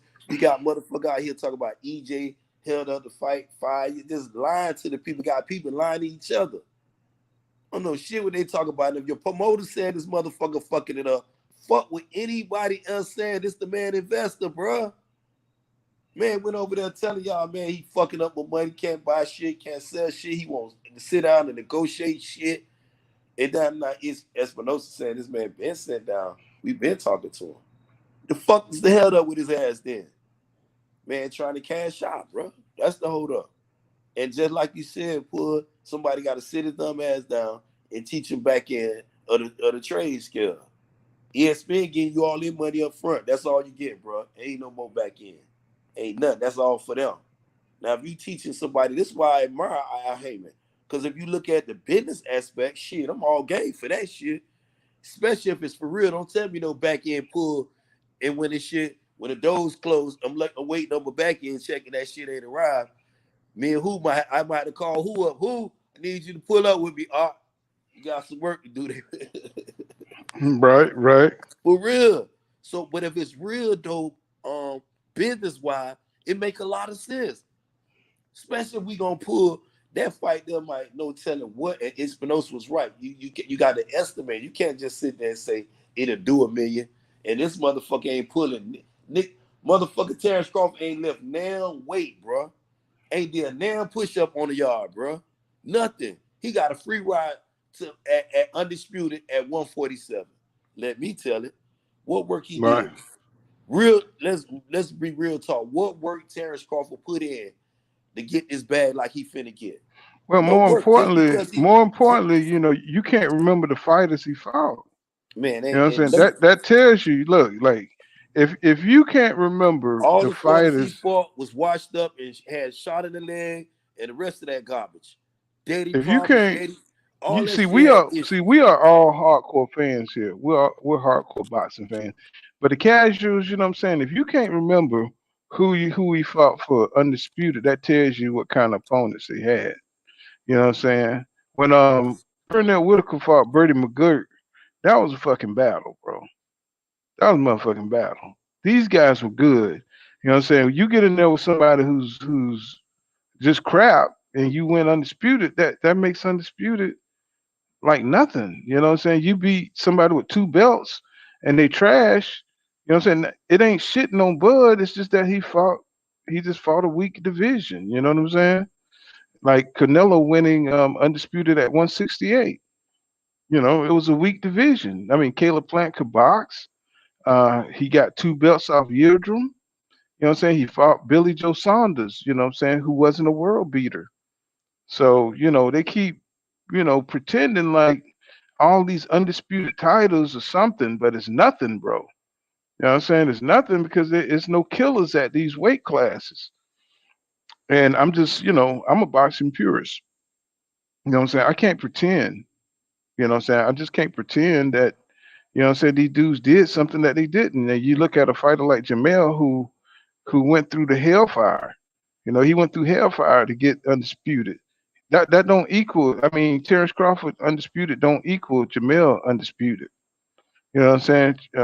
Canelo, who controls all the politics and he controls through network deal money and stuff like that. And he was able to fight a sparring partners for 2 major belts. You know what I'm saying? His road to undisputed was bullshit. What's going on? What's going on, Eric R? What's going on, my brother? Glad you stopped through. Yeah. So they arguing all over the place about, what I'm saying, who is the best, who had the best run. You know what I'm saying? Devin Haney, that's a pretty good little test for him, Cambosos, you know what I'm saying? But, I can't really give Devin Haney top credit because, what's going on, PGH Big Dog? What's going on? I can't give him top credit because he's fighting somebody with 3 belts. He's not fighting each champion for each belt. He's just fighting one dude. You know what I'm saying? And look who it is. You know what I'm saying? Some little midget, you know what I'm saying, with fast hands. You know what I'm saying? He really is not that tough. Mickey Bay, if Mickey Bay wasn't on short notice, would have beat his ass. You know what I'm saying? Mickey Bay, who helped Devin Haney in his career. You know what I'm saying? So basically it's almost like some kind of karma, you know what I'm saying, for one of Mickey Bay uh students, you know what I'm saying, to come back to win undisputed from him. That's kind of interesting, you know what I'm saying, if you think about it. Because Mickey Bay they called him on short notice for that fight, and he would have been ready if they would have gave him a full training camp, but they called him on short notice, and he hadn't been fighting in years. So, and they knew that they would never have fought Mickey Bay if he was up on his A game. You know what I'm saying? But he took the fight, and he still almost beat Camboso's ass. So that's the bullshit of boxing. That's how Canelo catches his opponents. He catch them off guard, give them 2 weeks to train, like he did Callum Smith, go in there and take their fucking belt. But they signed it. They signed the contract. So that's their goddamn problem. So what's I going on, believe PGH Big Dog? I believe Devin Haney role was kind of complicated as well, though. I call Devin the Nightmare Haney. I don't call him the Dream no more because when I seen what you say, It said Eric R said if your fight for undisputed didn't resemble Mel versus Castano, your undisputed wasn't shit. That's right. And PGH Big Dog said Eric R salute fam in the building. PGH Big Dog always coming through. I remember when I ain't have nobody in this mother. PGH Big Dog came through. You know what I'm saying? He be right there, him and Bruce. You know what I'm saying? Them boys, they'll be supporting everybody. Mm. But yeah, so I really can't, Devin, saying he's fighting a dude with 3 belts. You know what I'm saying? I think he's incredible talent. Don't get me wrong. But he's not fighting, each champion, you know what I'm saying, for each belt. He's but just gonna go in there. Go ahead. the reason why I say it was there because I'm gonna go all the way back to Lomachenko. You Hmm. know, when this motherfucking French fry, this franchise shit came out, when Sudamar fucked everything up, and then had a Didn't nerve he to though? disrespect Devin Haney. I mean, not Devin Haney per se. I'm gonna say he disrespect me, boxing fans, all of us, when he Right. when he just introduced that shit out of nowhere. It just want everybody to swat at that shit. Like we supposed to forget about these WBC champions, don't put their life on the line for our entertainment. And we supposed to just bow down to this shit just out of the blue. But anyway, Lomachenko, you know, mandatory knocking at his door. Who that? The Nightmare.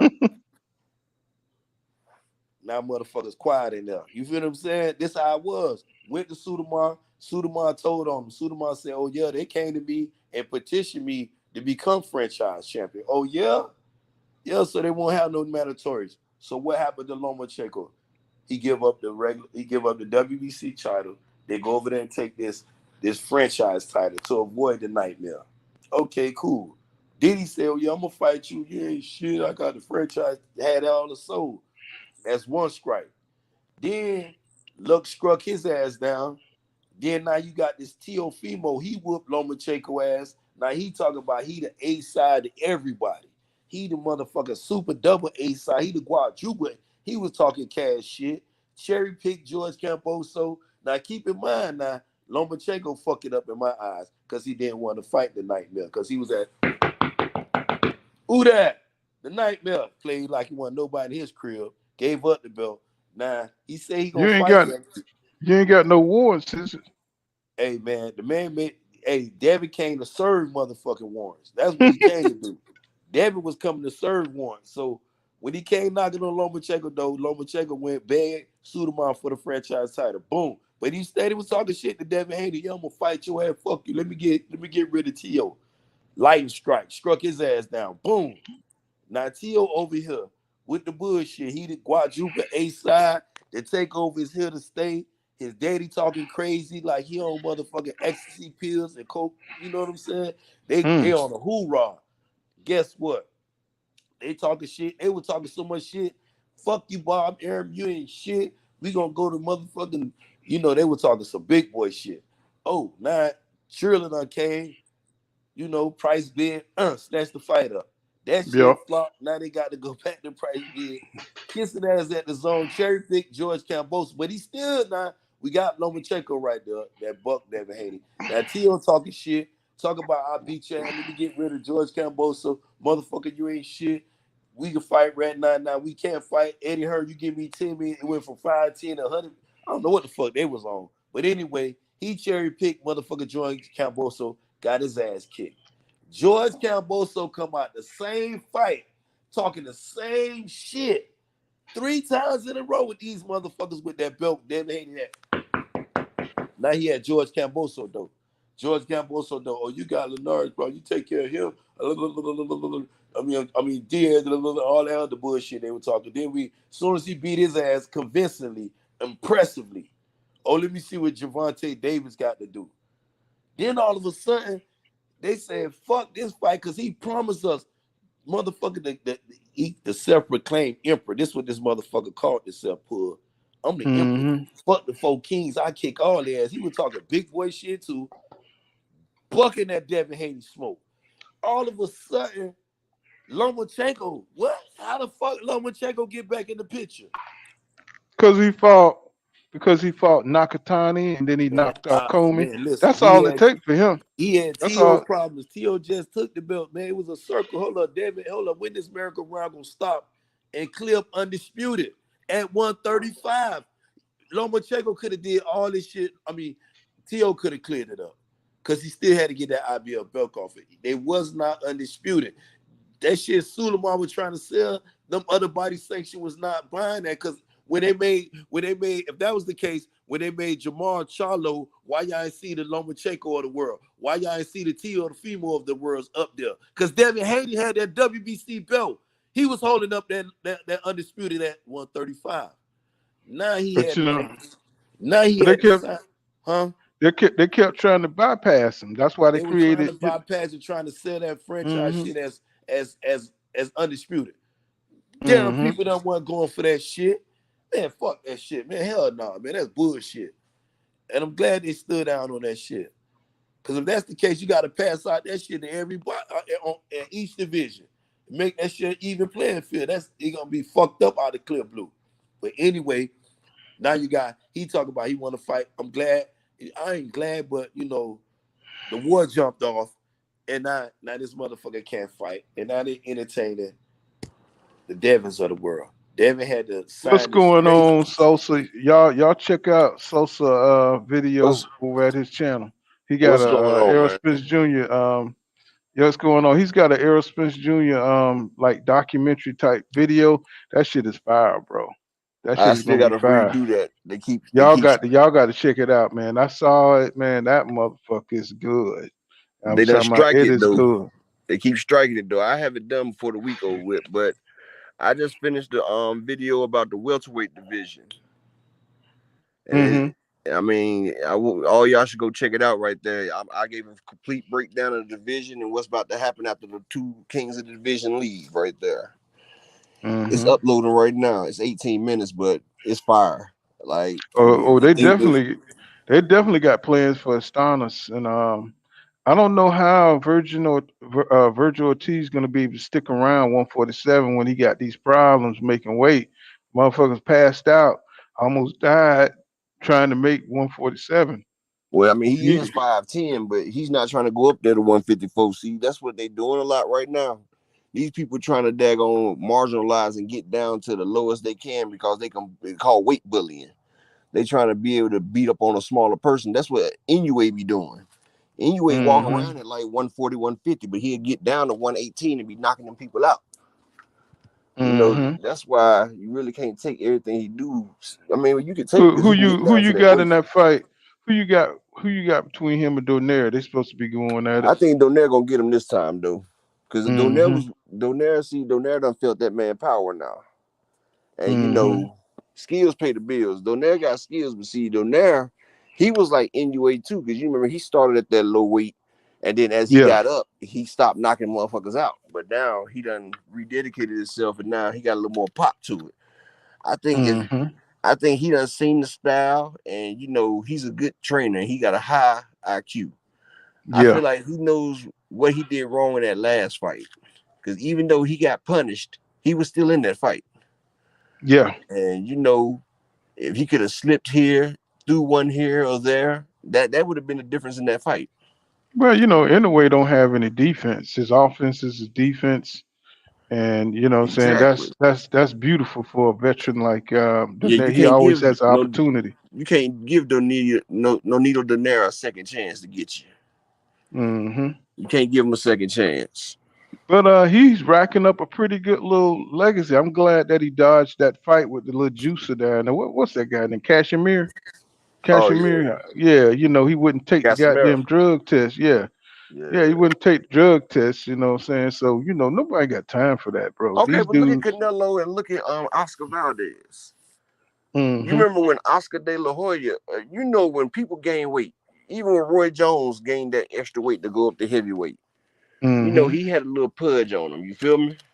yeah. And Roy had to put on 20 more pounds. You know, Canelo put on that pounds, and when he put that weight on, that nigga still That had a motherfucker six be pack, cut. dog. That motherfucker be cut like hell, don't he? Yeah, like it's no way you can put on muscle like that, man, and then cut it down like that. And So, that's what Floyd be saying. Steroids, steroids, steroids. but the Canelo, funny thing Canelo, about it Canelo. is, all the speculation was on him and Oscar Valdez these fights right here, and you see both of them got washed in their fights because Mm-hmm. everybody was on it. They was doing stringent testings, and Oscar and Canelo both looked like they was out of their league in their fights. Like they look like some random people, and that's what I've been Yeah. telling. Remember, I've been telling you about Canelo anyway. Everybody thought Charlo and Andre can't beat Canelo. Canelo ran from them people at 154. I Yeah. mean, everybody Yeah. keeps trying to tell. You remember, everybody was on me talking about, nah, he done changed. He's better now. No, he's not. He's still the same fighter. He's I still saying watched him. he's just better at picking He's opponents. better at Where picking he his thought opponents. where he was, he handpicked Bivol. Did you hear that? He Yeah. handpicked him. See, You know, people so tricked instead him of though. You mm-hmm, know, Bivol ain't never showed everything he had. mm-hmm. And you're not supposed to like a lot of fighters ain't never bring out everything in their bag. And that's a good case right there. When you Just don't like do it, EJ. See, yeah. a lot of people don't know EJ. They think that's all he got. Earl You know hasn't what even I'm showed half of what he got, saying? man. They said Earl got shit. You know what I'm saying? And I'm interested in seeing it. See, I think I Crawford. told you I I seen him think train before. I seen him train before. Earl got shots that Crawford got. He got shots that Crawford can't make too. And what people fail to realize, Earl can also switch too. He just hasn't had to do it. He's so good at his one side, but I've seen Earl fighting conventional. mm-hmm. He has did that before. And I'm gonna tell you like this: no matter how aggressive and shit you are, Floyd can counter that. Now remember, EJ was giving Floyd fits. I mean, he busted Floyd eye and everything. That's why they kicked him out the gym. So Right. for him to be able to box with Floyd like that is something that we're not seeing. And it's something he chooses not to hide because he told you, you'll see the best of me when I hit 154 or 160. See, right now he's just playing, he's just trying to hurry up and unify this division, which he would have done a long Oh, time ago upper if Thurman echelon. wasn't tripping. Somebody asked him about you. You put the link. Put your link in this. All you have to do is press your channel. You know what I'm saying? And go up there and get your link, and then put it in there, so people can subscribe to your channel. Yeah, every time You know I what mess off this StreamYard crap, I get missing. Hold on. Let me do this. If I come off, I'll come back in. No, go ahead with your story though. We'll get it done. Oh, he done popped off. But yeah, you know what I'm saying. They say Earl got some stuff, man. He's got shots. He's got tools that he haven't used, and I think that's really interesting. You know what I'm saying? That he don't use everything he got. And I'm interested to see exactly what it is. You know what I'm saying? Hopefully he'll bring it out in this fight with Terrence Crawford. You know what I'm saying? He tries to show flashes of it at the end of fights. He'll Mm. fuck around at the end of fights. And what was that fight? I think it was Porter. Lamont Peterson. Nah, not Peterson. It was the end of the Porter fight where he started weaving and bobbing. He had his hands down, and he was like, you know what I'm saying? Yeah, I And you saw was that, but like, I didn't think that was part of the tools though. I thought that he was just kind of like, you know, just kind of like, he was showing a little bit that he got a little flash, mm, a little bit more flair than people give him credit for, because he known as the big fundamental, but he was just right. showing like But when I shit. He saw him dancing on Peters, I kind of seen that, you know what I'm saying, he had a little razzmatazz on him, you know what I'm saying? Of course Peterson was done though at that point in time. There you go. He put it in there. There you go. Yeah, that's him Don right there. That's upper echelons sports bar reacts in real life. You know what I'm saying? Yeah. Yeah. So you gotta on them. Hmm. then a lot too. You gotta A wait lot because too I got the other video is uploaded Derek right now. James. Derek James gonna tell him what to do. He just gonna do what his coach telling him to do. Right. Right. You know. Like, you don't So need to do all that, dude. You know what I'm saying? You yeah. need to win the fight. That's Well, the just type like of Jamel, just stick to the script. You know what I'm saying? You ain't gotta, go off. You know what I'm saying? Off script. You know what I'm saying? If you're winning, you're winning. You know what I'm saying? right. If for one thing about them boys, it's like once they get loose, you know what I'm saying? And I guess that's any athlete when they get into the ring, once you get loose and you see there's a point when they start cooking, you know what I'm saying? I Yeah. think for Ugas, it was like maybe the third round, maybe the third round. Even the announcers like, you see the rhythm that he got, you know what I'm saying? Yeah. Then he start really busting Ugas up, you know what I'm Yeah. saying? And what I'm saying? It's like they gotta reach that point. And even though Errol comes out, you know what I'm saying, throwing and getting hit, sometimes, it's that time period off. They got to stay active, to stay on top, to stay sharp. Yeah. Same with Jamil, you know what I'm saying? Because these fighters, they're world class. So, they're gonna come at you, they're gonna get hit, you know what I'm saying? But luckily, Derek James got two fighters that could take punches, bro. You know what I'm saying? Both of them dudes, even Jamel, they could take some shots. You know Yeah. what I'm saying? And that's important, y'all. That's something that everybody's missing when they talk about Terrence Crawford power, when they talk about, he hitting you with shots that and the recuperative, ability, because he got to stay in top shape. You know what I'm saying? That's going to play a part in all this shit, man. And then, if Errol bring out a whole nother style, or something that we're not even aware of. Yeah, it's exactly Eric. Oh, he's like a modern day Emmanuel Stewart or something. Because Stewart was such an excellent coach. He could break fighters down, especially in the heavyweight division, because it was so people were so limited. Certain heavyweights were so limited, and he always had the top talent. You know what I'm saying? He always had Lennox Lewis, you know what I'm saying? And you know what I'm saying? A Linky, a 6'5" motherfucker that could go in there and box and knock your ass out, had a power right hand. You know what I'm saying? He was just he could do things. He made Riddick Bowe dump the goddamn WBC in the trash because the Olympic shit. You know what I'm saying? He didn't want to go through that shit again. Hey, You County, know? Yeah. you hear me? I just checked the video just uploaded, the 147 video I just uploaded. Yeah. And so far it ain't got no strikes or nothing. So it just uploaded a minute ago. So hey, can Is you that go the check and see if it's showing right now? is that the one I watched? Nah, the one you watched, they took it down, remember? Okay. So you made modifications to it and everything? Yeah, I haven't put it back up yet. I'm gonna put it back up in the morning. Remember I Okay. told you I was Okay. working on that blockbuster tonight, remember? Right. Hey, Yeah, I'll fellas, I check. gotta check out, man. check I'm gonna yeah. holler at y'all boys, man. I'm gonna check you out too, brother.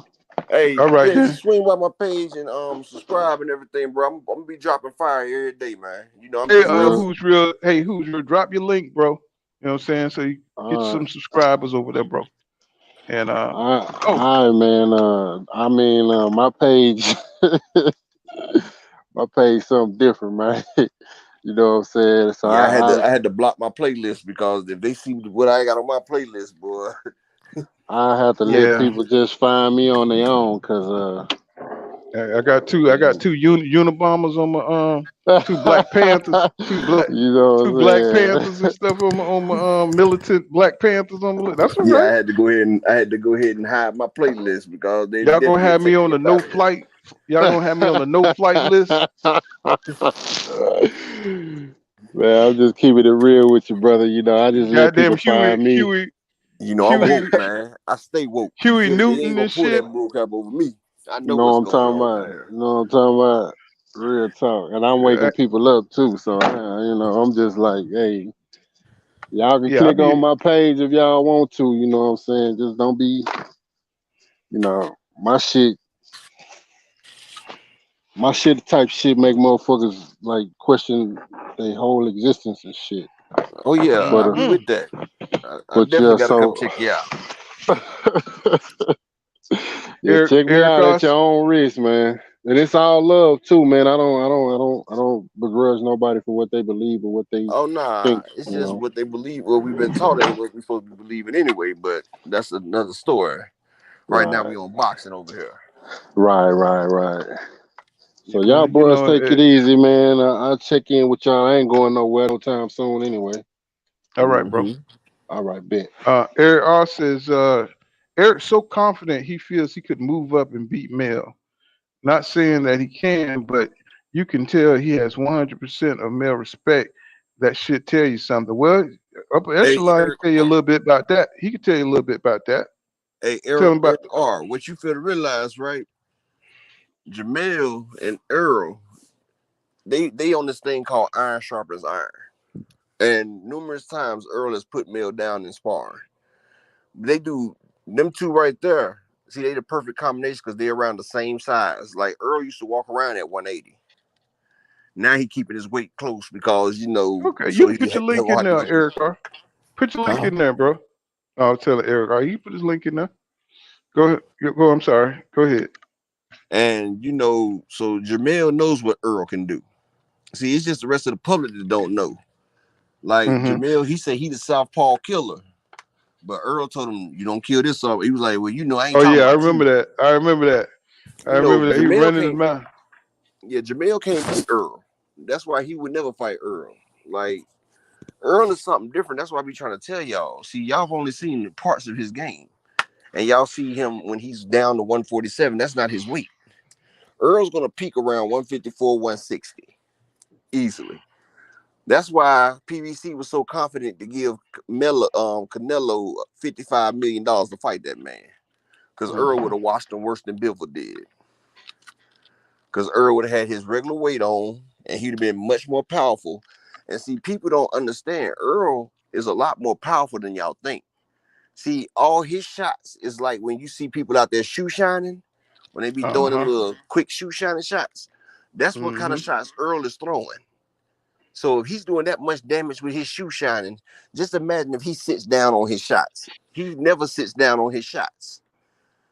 When he sits down on his shots, people get the hell up out of there. That's just like Oh you got a yeah. tidal wave. You see that thing coming, you can brace for the tidal wave, but it's still about to destroy a whole city. Can you hear me? Oh Can yeah. you You hear know me? he breaking ribs and you know what I'm saying, he tearing up shit. You see how he was hitting Ugas, how he was bent over.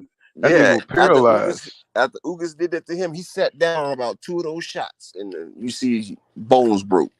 They can't even get Hmm. sparring partners because Earl be breaking them things off. And Jamel, his power, he went from a pure boxer into a boxer puncher. Jamel Yep. had 14 fights with only 2 knockouts before he met Derrick James. 2 knockouts out of 14. And you're supposed to Yep. get knockouts in them first fights because you're fighting against bottom level competition. He got with Derrick James, he strung together at least 7 straight knockouts. because the fastest way is a straight line. Do y'all feel me? Because I think he Instead got of- with him with that Charles Hatley fight. Yeah. That Charles Hatley when he knocked his ass out. See, Boom. what people don't realize, a straight line is always the fastest route. See, you can do all that. See, Derrick James, he practices in economy. He don't have you wasting your movements, wasting energy. Like, yeah, all that bouncing on your foot, boxing, all that shit, that's good, but you're burning off energy. He has you to be in a defensive, offensive stance, wide leg, where you can box, counter, and beat your opponent down. Plus, the way he trains them, they get stronger as the rounds go. So they ready to go into deep water. When they hit the round of 5th and 6th, that's when they starting to get their little bit of sweat on. That's when they ready to get loose. And most people can't take that. Yep. That's true. You know what I'm saying? Because goddamn EJ, you know what I'm saying, as the rounds goes on, he just get better and better, you know what I'm saying? And as you fatiguing, he's peaking. And that's a bad combination. While you going down, he going up, and y'all gonna be right there in the middle.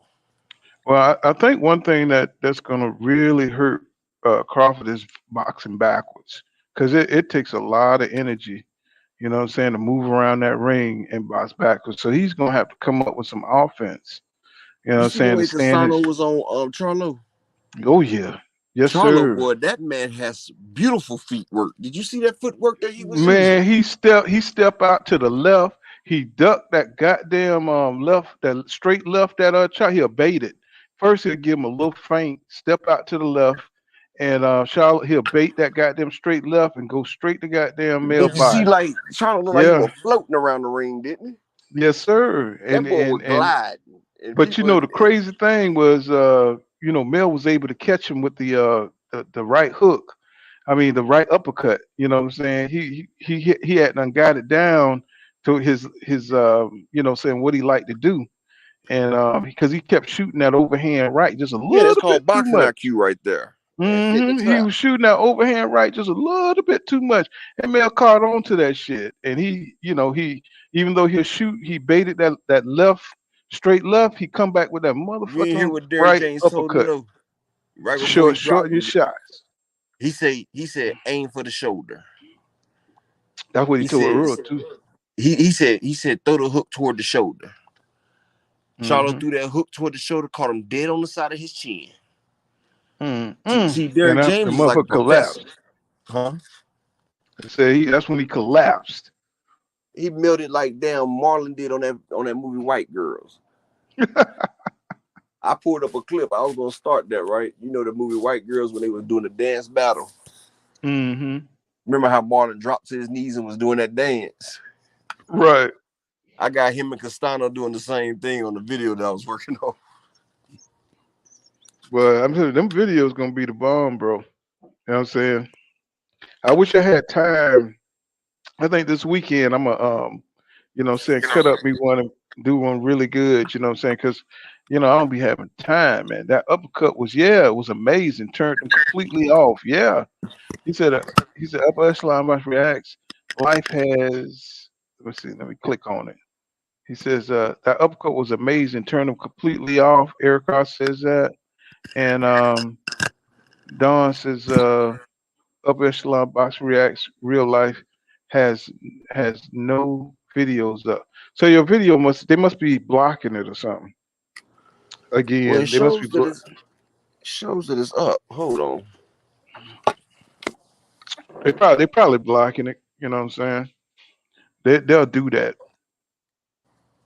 But I just went into my YouTube, whatchamacallit? Yeah, you probably got to go to your studio and see what's happening. You know what I'm saying? If they can't see it, you know what I'm saying, you just find out what's going on, you know what I'm saying? You gotta see when you do a long, that's why I was telling you, when you do a long video like that, you gotta make sure, you know what I'm saying, everything right with it. See, that's the stuff that makes me not want to do videos now, man. Like, damn, hold on. Well, you know, you just gotta get used to, you know, what you can use and what you can't. That's all. That shit, you know, that's why I make my own shit from the photos and all that and put some good graphics on it, you know what I'm saying? And make it move and shit like that. Who's real? Okay. All right. He put his link in the description. I wonder where my boy Ben. He dropped out. Mm. But yeah, Earl. He's been more vocal. You Well, know, he's I'm he's. looking at it. I got 2 likes on the video right now, and it shows public visibility. Oh, okay. Well, shit. It should be on. If it shows public visibility, what I'm saying, you should be good to go. What I'm saying, you should be straight. You know what It I'm says I saying? got 2 likes on it too. So Okay. You know, if it's visible, what I'm saying. I don't know, Don. You know what I'm saying? Don says, he has no videos up. Okay. Well, let me see. But let's continue with let's see what's going on. So, yeah, so I got, Earl, he's been pushing Crawford. He's been really calling him out. He say, he did a video where he's really coming after Crawford. Hopefully, what I'm saying, Crawford, he'll accept the fight. Um, Earl says he wants to fight as soon as possible. He wants to fight now. He said he wants to scrap. And Crawford been really quiet. He been extra quiet. I don't know what that means. You know what I'm saying? Hopefully negotiations are going well, and we'll get the fight maybe sometime in September. What you think? Oh, you still trying to get your video up? yeah, hold on a second, bro. Hmm. I just clicked on this to make it public, but let me see. Well, if it's public, it should be on. And I finally ain't got no restrictions on it too. So It's up top. Look up. You got to stroll up. Who's real? You got to stroll up. And say I was hoping to get real Marlo to come through here. You know what I'm saying? I left a message on his lines just saying to come through. You know what I'm saying? Holler at us. You know what I'm saying? Tell us how he came up with the whole eye collector thing. You know.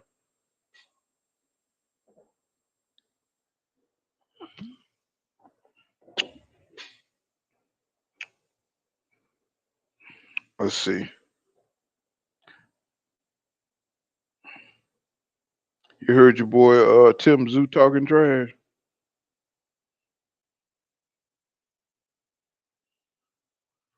Let me yeah, I see. heard him. Give me 1 second, bro. Uh, Tim Zoo said he'll break Jamel Charlo. He really want that smoke. He really act like he want that smoke. I would like to see it though. Tell you the truth, that's a fight I would like to see. Tim Zoo, he got some decent skills, but I don't think he on Jamel Charlo level. I really don't. He got a lot to say. He been talking a lot of shit. Let's see, Brian said open the Tim Zoo. Shit, Brian Costello said shit. He'll fight one of them.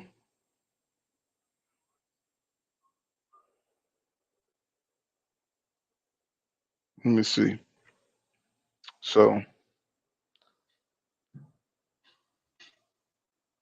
yeah, I mean, I think he'll lose to Fundora though. Tell you the truth. Yeah, that link is up in the it's up. He left it up top. You got to kind of stroll up. Yeah, I think he'd beat. I think Fundora beat Tim Zoo. Hey, bro, see if you can go to that link because it's showing I got 2 views, so I don't know what it's saying. What he's saying. Let me see. Well, let me see. What I could do is go to what you said, man. And I ain't got Oh, no restrictions on it. let me see. Let me go there real quick. Let's see what's popping. What's popping? Let's see. Okay. So going to videos. Yeah, I see it. I see it. Welterweight 147 without the big fish. Yeah, I see Yeah, it. so Two views. Let me see. Let me see. I'll click it. You know what I'm saying? Boom. You got three now. yeah, There you so go. what's this? Yeah, I see the Yeah, belts. Yeah, I see it. yeah, man, you got me sitting there like, damn. Well, I was about to quit making videos after this. I was about to say, man, come on now. Yeah, I see it. You say you don't see the link. It's up top. Who's real? You go up. Let me see. You got to go up. You know, he left it up there. I made the video in 5 parts. Like I did the first half of the belts.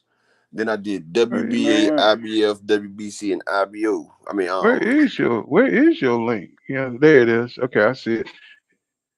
Up there at 10:41 p.m. Yeah, up there with 10:41 p.m. Who's real up there? You know, you got to go up there. I don't know if the chat will let you up that far. Yeah, yeah, I yeah, but see it. everybody check me out, like and subscribe. I'm gonna put a hot video out there for you every day. Some days maybe more than one. Cause I got about 30 ideas that I'm working on, but I got to get all of them out. But I ain't gonna rush it. Like my man up Pool Counter told me, I'm trying to give y'all quality content.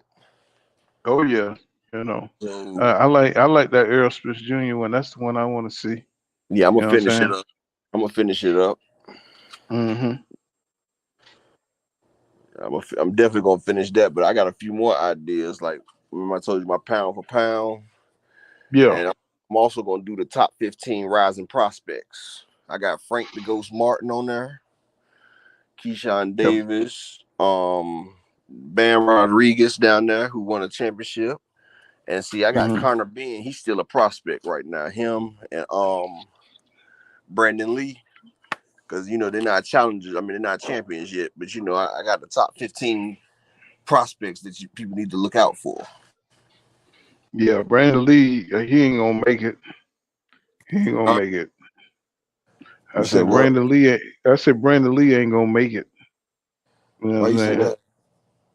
Cause you know what I'm saying. I don't think his skills. You know what I'm saying. I think he I got think power. Brandon Lee getting better each fight, bro. People don't realize Brandon Lee's only been boxing about 5 years, Mm. and he's getting coached by his dad. And he showed a lot of progress for 5 years. Man, that man's got natural talent that he's fighting off of. And Yeah. see, Wills. as he gets a little bit better, he'll get a coach. He can get a better coach to teach him some more fundamentals because the only person that's coaching him is his dad. And his dad doesn't Mm-hmm. know nothing about boxing. His dad was watching boxing videos and teaching him. Mm-hmm. So you get that boy in the gym, like him and Jerron Ennis is real good friends too. So he can always go to Bozy and Bozy teach him a few things. And you know Ennis was his damn bump mate when they was going for them amateurs. Yeah. Bozy a damn good trainer. Bozy a Bozy is great damn good. trainer. Bozy a great Mm-hmm. trainer. I mean, he be breaking down motherfuckers, and it'd be like, wow. He's just so Boots simplistic brothers, with it. his two brothers didn't have nearly a third of the skills that Boots has, but Bozy got them up the title contentions. Yep. Now he got one that got all the skills rolled into one. Shit, they gonna ride Well, Boots to it's the kind of top. like well, it's kind of like if you think about it, it's kind of like Floyd Senior, then Roger, and And then Jeff, yeah, Jeff and Floyd. yep. Hmm. But see, Roger was a motherfucking animal himself though. Yeah, Until down, motherfuckers couldn't stop him Sweet Pea, until Cesar Chavez got his ass. Cesar Chavez broke that Philly shell on him. and damn Sweet Pea. Sweet Pea Sweet, knocked his ass over the damn rope. but Mm. that was after Chavez got a hold to him though. You feel me? Hmm.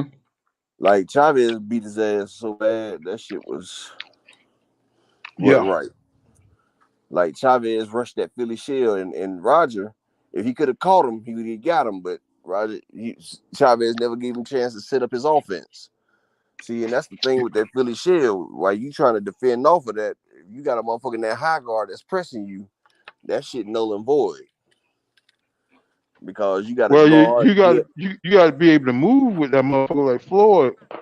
You know, so you got to be able to move. You know, Roger never had Floyd movement. But Roger was he was twitchy as hell, but Chavez was throwing 4 and 5 shots though. And he was cornering Roger. Like once you corner a motherfucker, it ain't but so far you can go. See, Chavez was walking him down, and he was cutting off that ring. See, that's why Floyd tried to make sure he don't get walked down and cut off like that. And then when people do cut Floyd off, they don't throw bunches and bunches because you know they scared of Floyd hitting back.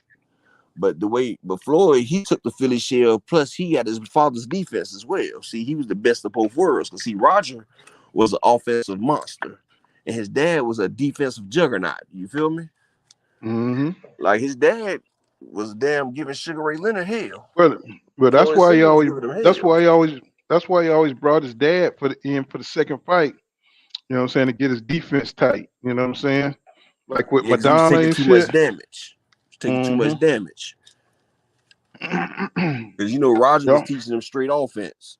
And hell, that's when he was Pretty Boy. Pretty Boy was a hell of a fighter. That's why he went in there and destroyed Gotti. That's why he destroyed Diego Chavez. Oh yeah. Chico Corrales. Yeah. Chico Corrales, goddamn it. I love that fight. Because Larry Merchant thought that was gonna be his downfall. Everybody thought Diego Corrales was going to take Floyd out. You know, Diego Corrales was ranked number 2 pound for pound. Floyd was like number 5 at the time. Yeah, he just took it. He had just took out Robert Garcia. Yeah, you know Diego Corrales. You know he had a hell of a. I think he was like 33-0 with 28 knockouts. I know he had the highest knockout percentage around, and they was telling Floyd that he wasn't gonna be able to take that shit, but he took it to Corrales. But Corrales was like almost 6 feet in the damn 130 division. You know. Hey, who's real? Say you don't see your link. I'll put the link back in.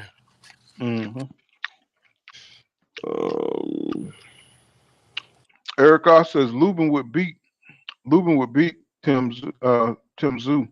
So these guys need to fight each other. Stop with the shortcuts off Daddy's name. And that motherfucker, he was fighting motherfucker too. Kostya Tszyu?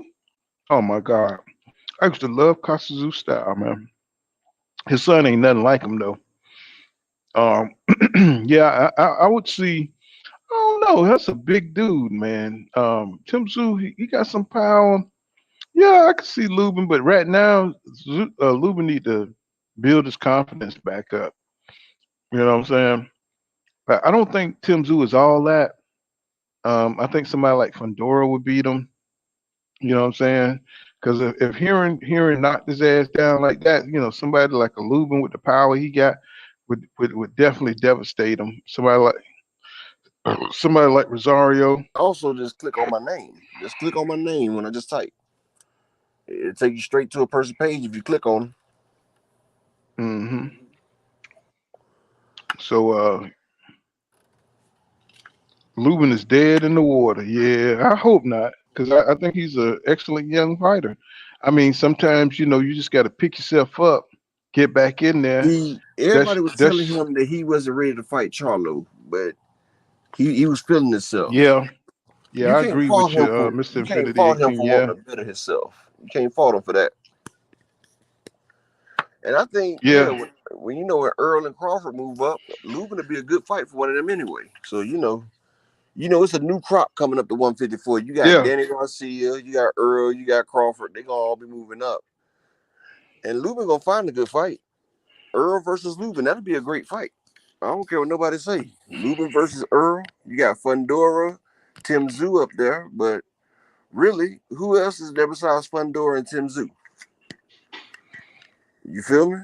So Lubin's gonna get back in the mix. He's gonna get back in the mix. Eric Ross says Superbad could beat Tim too. Tim Tszyu, I don't know what the fuck he was thinking. Like, you got dropped by Terrell Gashea. That man has no power. Yeah. Terrell Gashea has pillows for fists. That man had a knockout since since damn NyQuil made Z-Quil, bro. And you got Well, dropped by Terrell Gaucher. Yeah, your I chin think is hot as shit. I think Tim wanted to make he was anxious, you know what I'm saying, to make a great performance and got Okay, well, caught. let him get anxious with Earl or Jamel or even Lubin. I think Lubin has enough fire to knock damn Tim Zoo on his ass. Me too. I agree with that. I don't think he all that. Like I Uh-huh. said, I seen his fight. I was highly unimpressed. Hell, Hmm. Arislandi Laura walked down Gaucher like that. So, you know, and Laura's a lot smaller. Right. Like, you fighting on a man that ain't did shit since he got out the Olympics. Yeah. Like, when they had that big tournament, when they had Jamel versus Lubin, they had Arislandi Laura versus Gaucher, had Austin Well, Trout winning versus Hurd. we'll put it this way. They lined them up with Gashel for a reason. You know what I'm Yeah, saying? they try to give him a little notoriety, you know. Mm-hmm. See, Terrell Gaucher, that man right there is like the crossing guard of the 154 division. Hell, Yep. Jason Rosario might give Tim Zoo a trouble. For real. Oh yeah. You know what I'm saying? Because anybody that could touch that chin, you already see that he can go down. You know what I'm I saying? He think can go Jared down. and see that's another good thing with the thought of Crawford, Spence, and Garcia moving up. Because then Jared Hurd can get back in the mix. I like to see Jared I Hurd think fight one of them dudes. Laura's is what at 160 now. Laura's at 160 and 154. He can go either way. Mm-hmm. He's at 160 though, but you That know he motherfucker dropped. he do not want to stop fighting, do he? Nah, he don't. That's that Cuban fighting spirit, man. That's that Cuban fighting spirit. That's that rice and beans, and bananas. Rice and Uh, uh, peas. so Eric R says Lubin versus Rosario. Let me know he was a champion. Oh yeah, yeah, I remember that fight. Yeah, Lubin got hurt that fight too. Yeah. But see, I mean, Fundora. See, Lubin, he could have beat Fundora, but he went out there and tried to bang with that man. You can't do that. Plus, he like when he would get his shit off, but instead of getting up out of there, he stayed there. Like, get your shit and get a out of little there. too long. It's a little too long. And And he was directly in front of him too. the fucked up shit about it, Lubin was up on the cards when they stopped it. Mm-hmm. Like, if they would have let the shit keep going, he might have would have won the decision, even though he got fucked up. But you know, they stopped it. Yep. Yep. But you know, you know, Lubin got that button on his chin. That motherfucker get hit on that chin. That motherfucker start. You know what I'm saying? That motherfucker get weak. You know what I'm That's with saying? all fighters though, bro. When you get hit and your stamina's not up, you're going down. That's why you got to get that stamina up. I'm gonna be on mute for like 3-4 minutes though, because I'm heading up to the top, but I'm still here though. Mm-hmm. Yeah. So, but that's how. Goddamn Lubin. You know what I'm saying? I really. You know what? I really thought Lubin was gonna give Jamel Charlo more trouble than he gave him. You know what I'm saying? But on the other hand, I thought he was too inexperienced. It definitely showed up. You know, it definitely showed up. You know, but when he came back, he was looking so goddamn smooth in the ring. You know, his defense had got a little bit better. Um, still had the fast hands. He still had the power. And you know, Fedora just ripped all his shit apart. You know, I felt bad for him. You know, what I'm saying, so he's gonna have to rebuild. You know, so maybe when Aerosmith You Jr. know come up. something? But you know Mm, something, Lubin. I take my hat off to Lubin, but see, Lubin didn't get a break because ever since he lost to Charlo, to get mm-hmm. back to the position, he had hella 5 fights back to back to back. Like he was going through a gauntlet. Look at the fights that he had after It Charlo. wasn't nothing but motherfuckers up there at 154 at one point in time. Yeah, he had to fight through the gauntlet just to get his way back up there. Right. That's all that was there. I Yeah, mean, so you know that took off. you forget about Nate Gillimore. He had to fight. Didn't he fight? Yeah, he fought Nate Gallimore, right? Like I said, all them fights took years off of Lubin's career because he had some Hmm. hellacious battles. Yeah, But Gallimore was a motherfucker. That nigga get hit. He just never. He was kind of like a. He was 1 degree down from a Danny Garcia. He just could never get over the hump. he You know was what I'm like saying? your boy Julian Jackson. Who? Gallimore? He was a hitter, you feel me? But his skills Yeah. wasn't as great. Hmm. Like the Jamaican guy Julian I Jackson, the know Hulk. exactly. Hawk. Yeah, no Hawk. Now Hmm. Hulk. He hits you going down, Hmm. but he ain't the best boxer in the world either. No, he a banger. Definitely a Yeah, banger. he's like a miniature version of Wilder. He's looking for Hmm. that Hail Mary, and if he hits you with that Hail Mary, you best believe you're going down. He was just a little slow with the fundamentals that he had. You know what I'm saying? Because he really depended on his power a lot. You know what I'm saying? He didn't care about his damn jab that much. You know what I'm saying? He just wanted to hit you with that power. I said you like Wilder. Yeah. It's not that Yeah, he no. didn't care about it; he just didn't have it. Yeah, I guess you could say that because Jeremy McClellan tore his ass up both times. His whole career, he was lacking. Mhm. But when you got power, that makes up for a lot of it. That's the equalizer. Exactly. You can't teach power. Like Deontay Right. Wilder. Like I like Wilder because he tried to improve. He knew where he lacked at. Hmm. But if you don't got it, you don't got it. Right. And Wilder never really had tight Well, fundamentals. I think he just started too late. Say if he was gonna be decent in certain areas, he had to start a little earlier. Well, he didn't have no choice. He had to do that to feed his daughter. I mean, Yeah. and take care of the bills. But And look how far he went. Look how far he got. you can't take nothing from that man. hmm Look That's a how man far he that did got. it off sheer will, brute strength, and you got to take your hat off to that man because he went in there You and beat see, some of the. you see my avatar, right? Of course, I see it. Okay, all right. I just want you to check I'm the just saying he avatar. beat he beat some of the best in the division without skills. Hmm. You see what happened when he went against Luis Ortiz. Ortiz was giving him He a boxing lessons. and he Like my timed the man shit out Capside of say, him. press one. He was giving him a boxing lesson. But Ortiz, like when you fighting Wilder, the one thing is you got to be perfect for 12 rounds. He only got to be perfect for 1 second.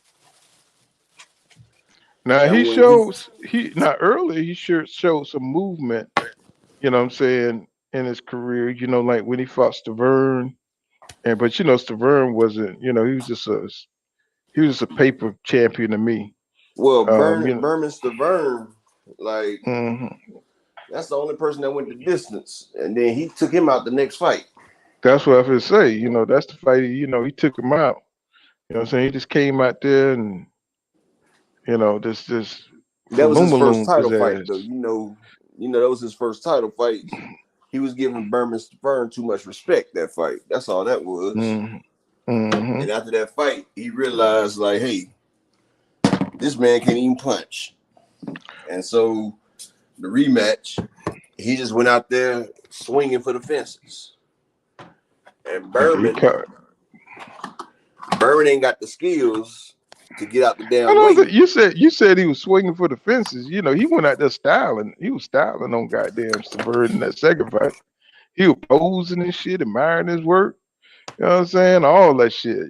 Sterling just wasn't a very good boxer. You know what I'm saying? He wasn't Man, a when he very good called boxer. Berman Stavern, man, he swung for the fence. Mm. You don't remember And that knockdown? it looked like he posed and then he hit his ass just one time. Bam. You know what I'm saying? He went into the ropes and fell down. You know what I'm saying? Severn looked like he was kind of shook too. You know what I'm saying, for that fight, because they had been talking mad shit, remember? You know what I'm Now, see, saying? the They were first fight, he had been talking shit, hmm and Berman made it 12 rounds.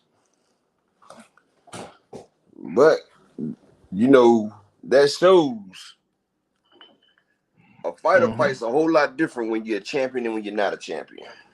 Yep. That's why I be trying to tell these people about Sean Porter.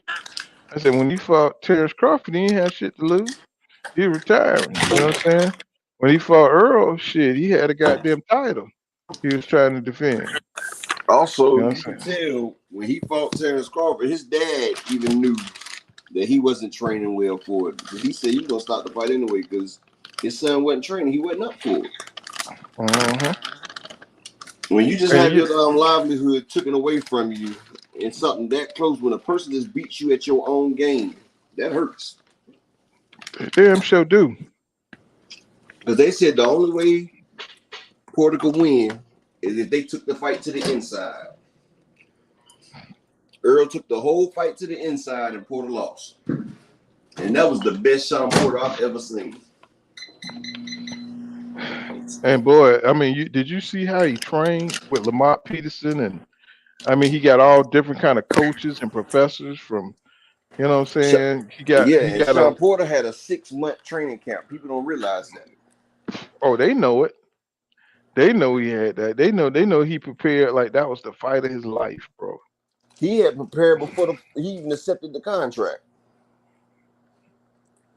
Because remember when they was talking about, he was like, "Oh, we've been in the gym." And then when he trained for Crawford, had some home playground shit. You know, Yeah, he but was when he training trained for on. Earl, he was 6 months into the damn training camp. When Earl, he had to come off fat camp. hmm Earl didn't even get no strength and conditioning. You know, And I'm putting all that in my video too. my favorite part of that whole fight saga with Porter was when they played Southside the Realest. I think that was what the 10th round, 10th, The 11th 11th, round, that's when he dropped him 11th in the round. 11th. He came out. He played Southside the Realest. Boy, that shit was so fucking dramatic, bro. I mean, he But see, came out there Porter had by. two dramatic moments. He had that dramatic moment when Earl Spence they played Southside the Realest for Spence. And then he hmm had a dramatic moment when they were saying Crawford talking about, "How am I down?" And then he came out there and took Porter Oh out yeah, with that. yeah. So Porter You know done he. had the highlight put on him twice. But one thing about Porter that you notice that when he get late in the round, he gets sloppy. That's how AB was able to knock him down. You know what I'm saying? Like when he get around to the championship rounds, you know what I'm saying? He throws so much volume that he be wore out, or he do so much movement that he be wore out. So at the end, you know what I'm saying, he's susceptible to getting knocked down. You know what I'm saying? So, you know, he got knocked down by AB, he got knocked down by EJ, and he got knocked down late in the fight. You know what I'm saying? That's just something about Sean Porter. You know, he just throw too much shit and he exhausted. He do so much wrestling and shit. I'm gonna tell you one thing about Porter though. That's a dirty motherfucker right there, boy. Here, what now? He's a dirty motherfucker though. Oh yeah, with that head shit and them Bro, that cornrows. nigga he'll jump in there and splash his head around, headbutting the shit out of people, bro. Like he does that shit all the fucking time. Yeah, Eric Austin. I said that night when Sean fought Earl, they were the two best in the division that night. That's for sure. And I Yeah, try to yeah. tell my Crawford fans, you know, what I'm saying that it ain't a thing of hating on Bud Crawford. 'Cause Bud Crawford skills is all there. It's just that That Porter would have beat Crawford. exactly. You know what I'm That saying? Porter would have damn Exactly. sure beat Crawford. And plus, you know, the personal side that Sean Porter had, the animosity he had towards Earl, you know, with the whole, you know, they whole history with the dad thing. You heard about that? Say what? You heard about that about Sean Porter and you know, the Olympics, back in the Olympics, and you know the training. Yeah, him How and Crawford was friends. no, I'm talking about EJ. Why Porter fought EJ the way he fought him, with that kind of animosity and that kind of visceral All about rage. his dad and stuff. Yeah, yeah. That motherfucker was psychologically geeked up, man, to beat Earl, man. He was he was ready for Earl, bro. I've never seen Porter that prepared for a fight. You know what I'm saying? This nigga was going through, what's them cones? That nigga was going around cones and shit. You know what I'm saying? I'm like, this nigga is ready. You know. I had no idea. I thought EJ was gonna be, as disciplined as Porter was, you know. But he was able to get by on what he had. So he was able to get by on what he had. But that's what's up. But you know what I'm saying? I'm for the goddamn, I've been up. I done drove 11 hours. I'm exhausted. We're gonna end it here. You know what I'm All saying? right. We'll come Check out back that tomorrow video for me, night. bro. Say what now? Okay, I I said, will. matter of fact, I'm gonna hit you up after this anyway, bro. 'Cause it was something I Okay had to then. ask you. I ain't want to say over line. All right then. You know what I'm saying? This has been Pulled Kind of Boxing. Like to thank Eric R, Mr. Infinity 18, and all the regulars that come through. You know what I'm saying? You make sure you smash that like button, you know what I'm saying? We'll be back tomorrow night, you know what I'm saying? Same time, we'll talk some boxing. You know what I'm saying? I enjoy all you guys, you know what I'm saying? Thanks for subscribing to my channel. You know what I'm saying? And remember what I say, y'all. Law don't go around here, law dog. Get savvy. And I'll see you guys tomorrow night in the next one. Peace.